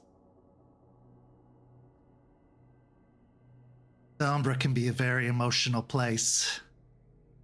But if you're gonna get emotional, it's best to do it in the can. Or if you do it outside, you can call upon some pretty nasty things. Banes are drawn to emotions, ever more so in the Umbra. Especially strong ones like despair or fury. So be mindful when you're not in the protective boundaries of a can to find yourself centered and calm. I wouldn't have attempted such a thing anywhere else. All right, Delphine, why don't you take the lead on taking us out of here? Delphine will nod her head and just having been watching those two wolves leaving, and she'll have everyone gather around and hold out her hands for everyone to grasp onto to them. Rory will rub her eyes before grabbing whoever's nearest to her's hands. I'll walk up and, grab the nearest pair of hands as well. I'll ask out loud, do I need to close my eyes again? Can I please not? No, it's fine. I'll grab onto some hands as well. Taking a deep breath, Delphine will just start to hum the cadence that she learned back up in hell, and started to try to put her own spin on it, to make it something that wasn't what Sean taught her. Putting a high pitch hum where it was a low, and changing the melody altogether. Okay. Go ahead and make the roll for the Rite of Shadow Passage. You can add an additional rage die for every member of the pack that's with you, including Eliza. You can also add a regular die because Eliza has the Rite Master.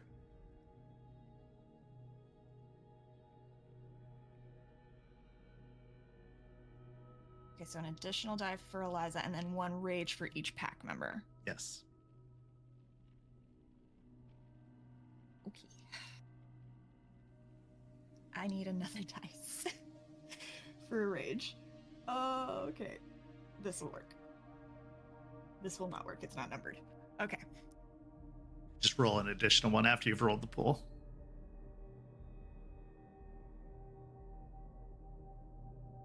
Okay, that'll be 1, 2, 3, 4 successes. No brutal or anything. As you sing and hum the song that you were taught, your mind can't help but think of Sean. And your desire to reject Sean, to reject his teachings, causes you to push him away, to change up what you were taught. And whether it was this change, or whether it was the emotions attached to that memory, something goes horribly wrong. as the world melts away, everything becomes very, very cold. As the cold continues to creep up, the world becomes much darker. What once was day has become night. Deep, dark night. You find yourself in the woods, but all of the trees are dead. The branches brittle and without leaves. The ground coverings without grass. There are no sounds of nature. There is no forest life. There is nothing to be found but silence and darkness. Even here, you can see the plumes of your breath out in front of you. And you feel the bitter cold gripping at your bare skin. Everyone, roll me a stamina and composure.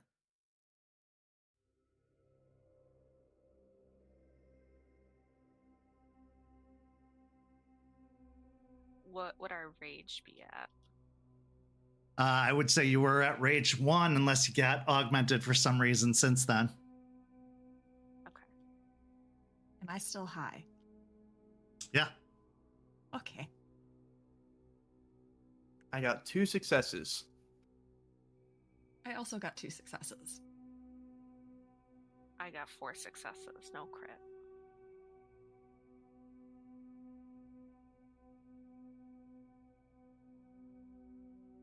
All right, and what'd you get, Rory?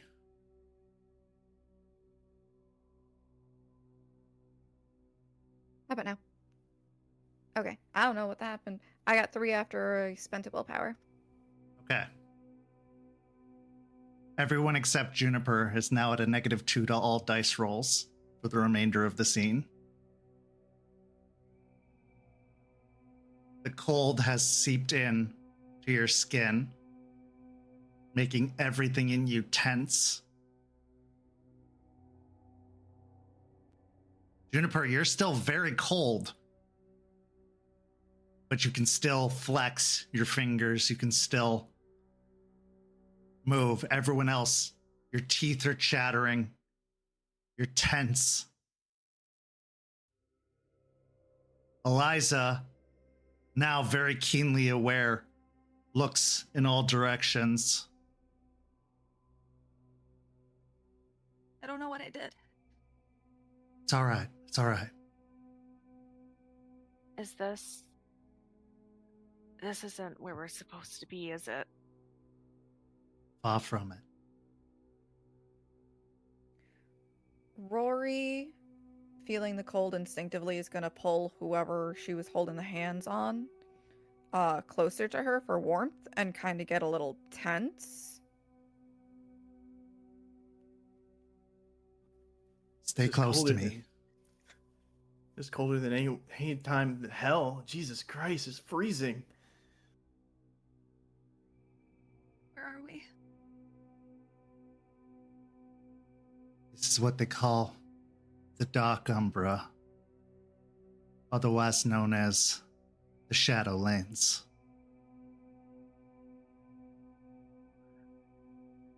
Oh no, this is the place you said we shouldn't ever go, right? That's right. I don't know how we got here, but we must tread carefully. Thankfully, I have a way out, but it's going to take some time.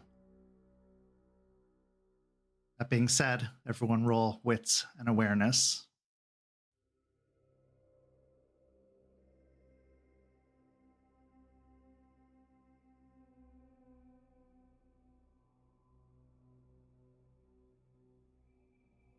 I got 2.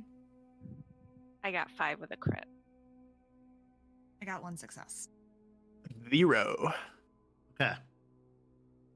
So, Deadbeat, you are just too focused on the cold to see anything. You are even you feel your eyes are freezing. Juniper, all around you, you start to hear whispers throughout the forest. The whispers say things like, murderer, cannibal,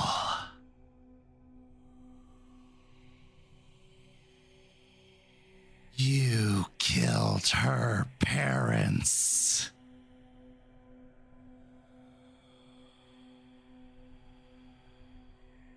We're coming for you.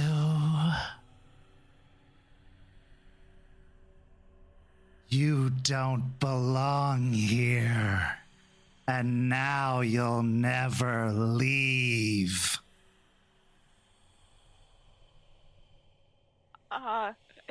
Is anybody hearing that? And I instinctively take a step towards Deadbeat. Rory, how many successes did you get? 2. You also hear whispers on the wind. I'm so disappointed in you, Aurora.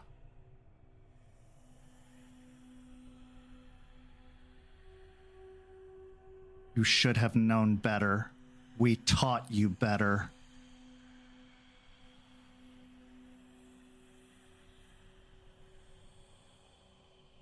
How could you? Thief. Delphine, you hear whispers. They're indistinguishable, but this isn't about what you hear. This is about what you see. Out in the woods, there are shades moving amongst the trees, darting from one tree to the next, drifting. On the ground, you see the shadows of your companions stretched out upon the ground. Roll me a wits and investigation.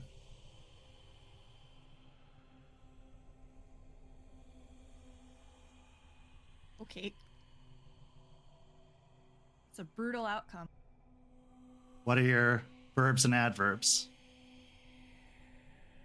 My auspice for adverbs are contemplatively, intuitively, ritualistically, and my tribe verbs are scout, deliver, and sabotage.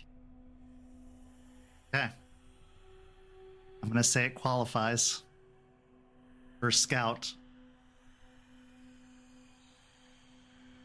Shadows draw from each of the members of the pack, but 2 seem to have extra shadows drawing from them.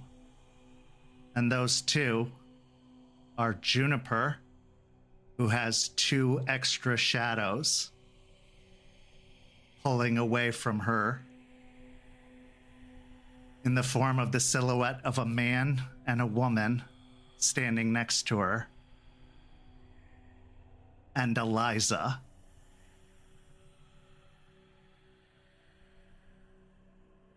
Eliza, who has the shade of a child.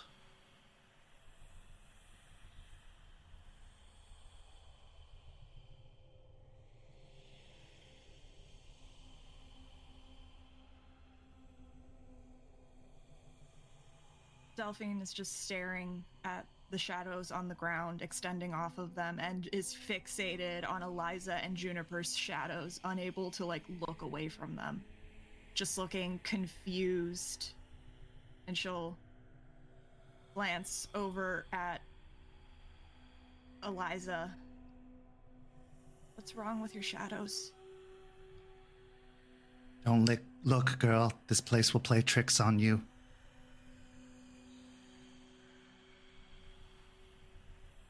What's going on? Come on, please. We need to get out of here. I'm freezing. And shit, weird. If you must, Rory. shut your eyes. Yeah, Rory's kind of like now curling up into herself, trying to keep warm and covering her ears and just muttering, I didn't mean to. I know I was wrong. I'm so sorry. I shouldn't have done it. I shouldn't have done it.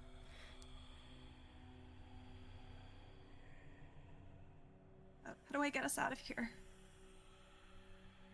Just give me time. I'm working on it. Juniper and Rory, roll me a composure and resolve. To say, if I like notice that like Rory's tweaking and like seemingly freezing, I'm actually gonna like kind of go over and kind of like put an arm around, like kind of awkwardly, but just trying to like provide comfort and warmth however I can. Because Deadbeat did that, you can take an additional die on your roll, Rory.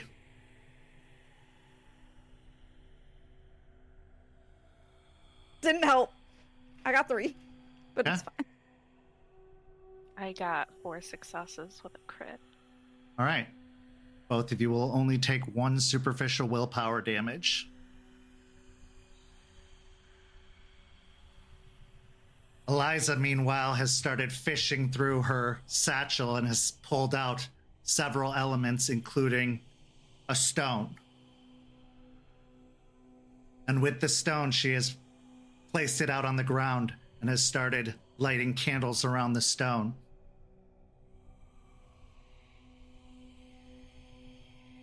As she chants, the shades start to draw closer.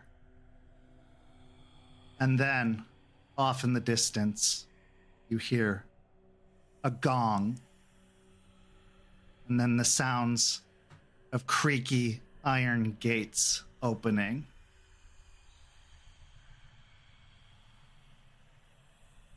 Those who heard the whispers hear, "The labyrinth awaits."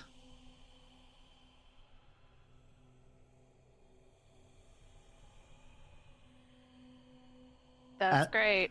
No, thank you. I'm not going into a labyrinth. What are you talking about? She'll kind of, at that point, just because of the warmth, lean into Deadbeat a little bit and be like, how do you not hear them? How do you not... They won't shut up. Delphine will reach out to grab Juniper's wrist and urge her closer to Deadbeat and Rory. As the shades draw closer, what light there is starts to darken, as if the moon up in the ethereal sky is getting covered and blotted out, covering all the shadows that are being cast. The whispers grow louder and louder. And then Eliza pulls out a silken cloth that she throws over the huddled mass of you. And she starts chanting. And then she lets out a howl.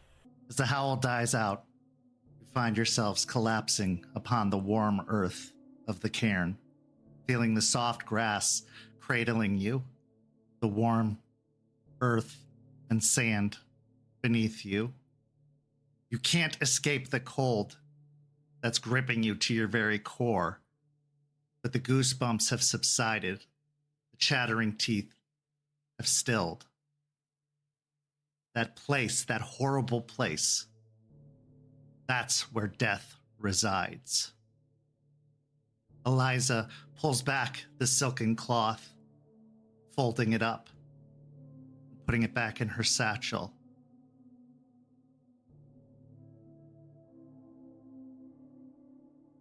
Delphine will get up and look around at her packmates and just then to Eliza. Is this because I changed the song? It could be, but we'll look into that. Don't you fret, darling.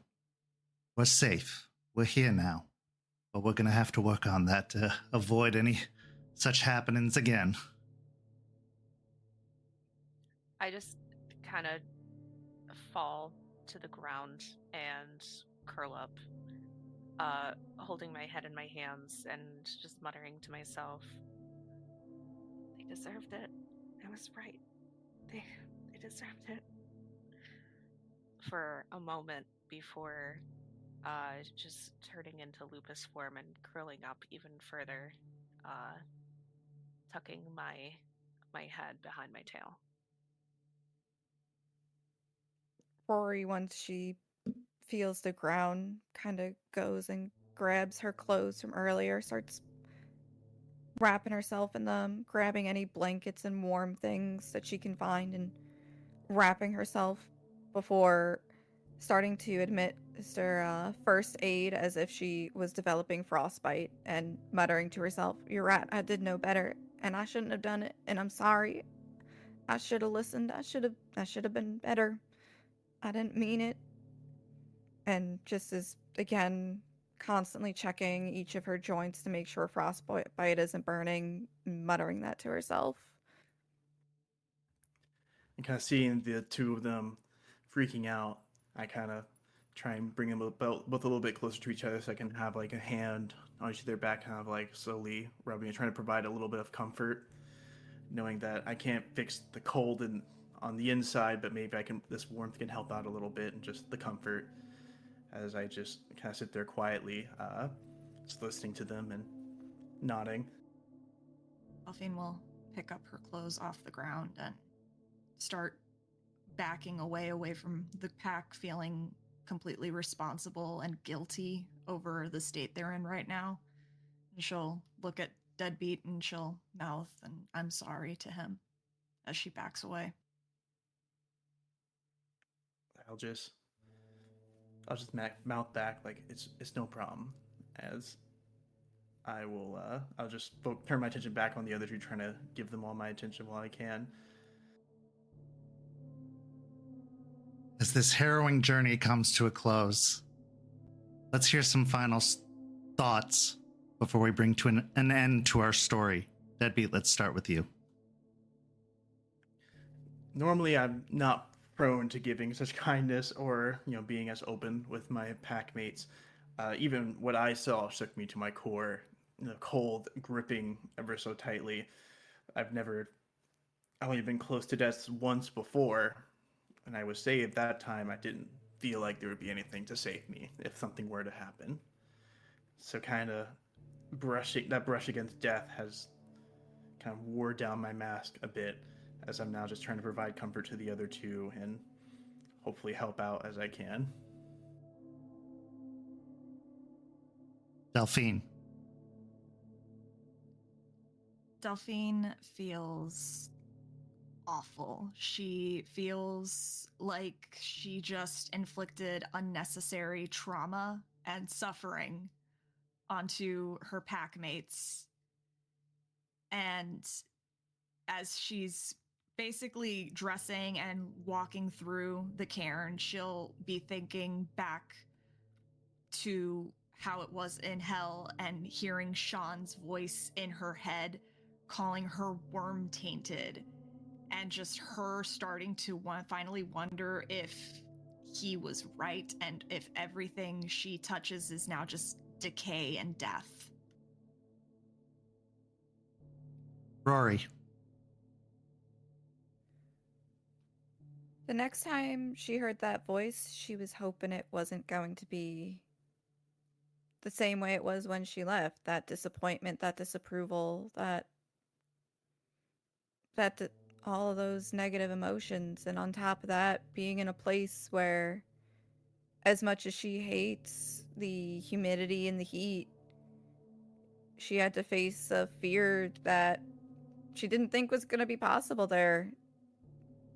Kind of jarring on top of everything that happened. It was going so smoothly, and then it turned in the blink of an eye. She's trying to process it, but just can't right now. And just wants to make sure that those fears are just fears and not going to become a reality at the moment. Place where death resides, the Shadowlands, place where Guru are not meant to go.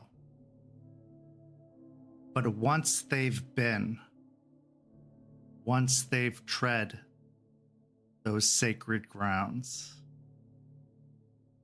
what will follow them back?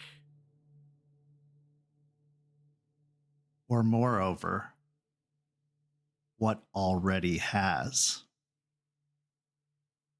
This is where our story comes to a close this evening, but not without one last scene.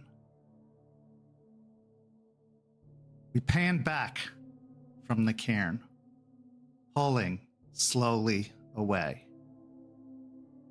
As we go into the woods, the image shifts to the Umbra.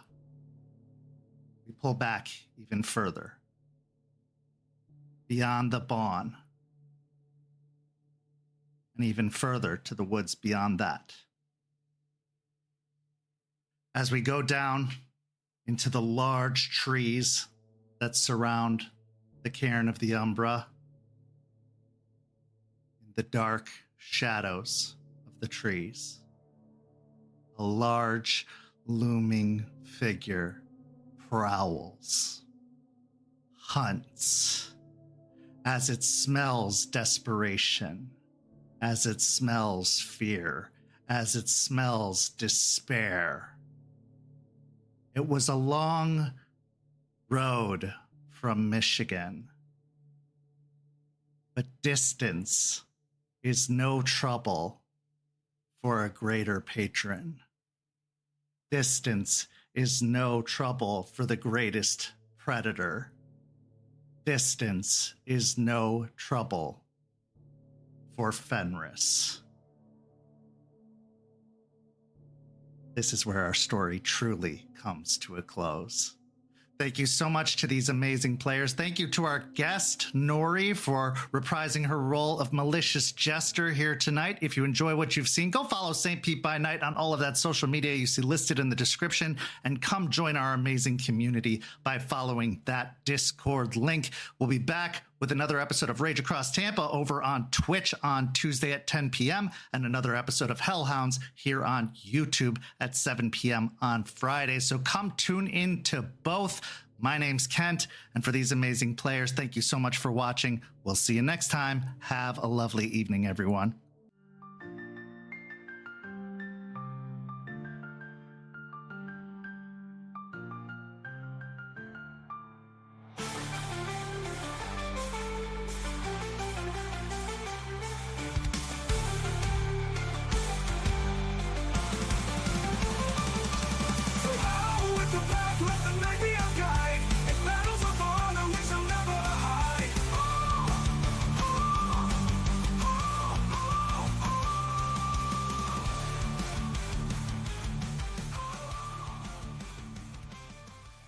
This has been a St. Petersburg by Night production.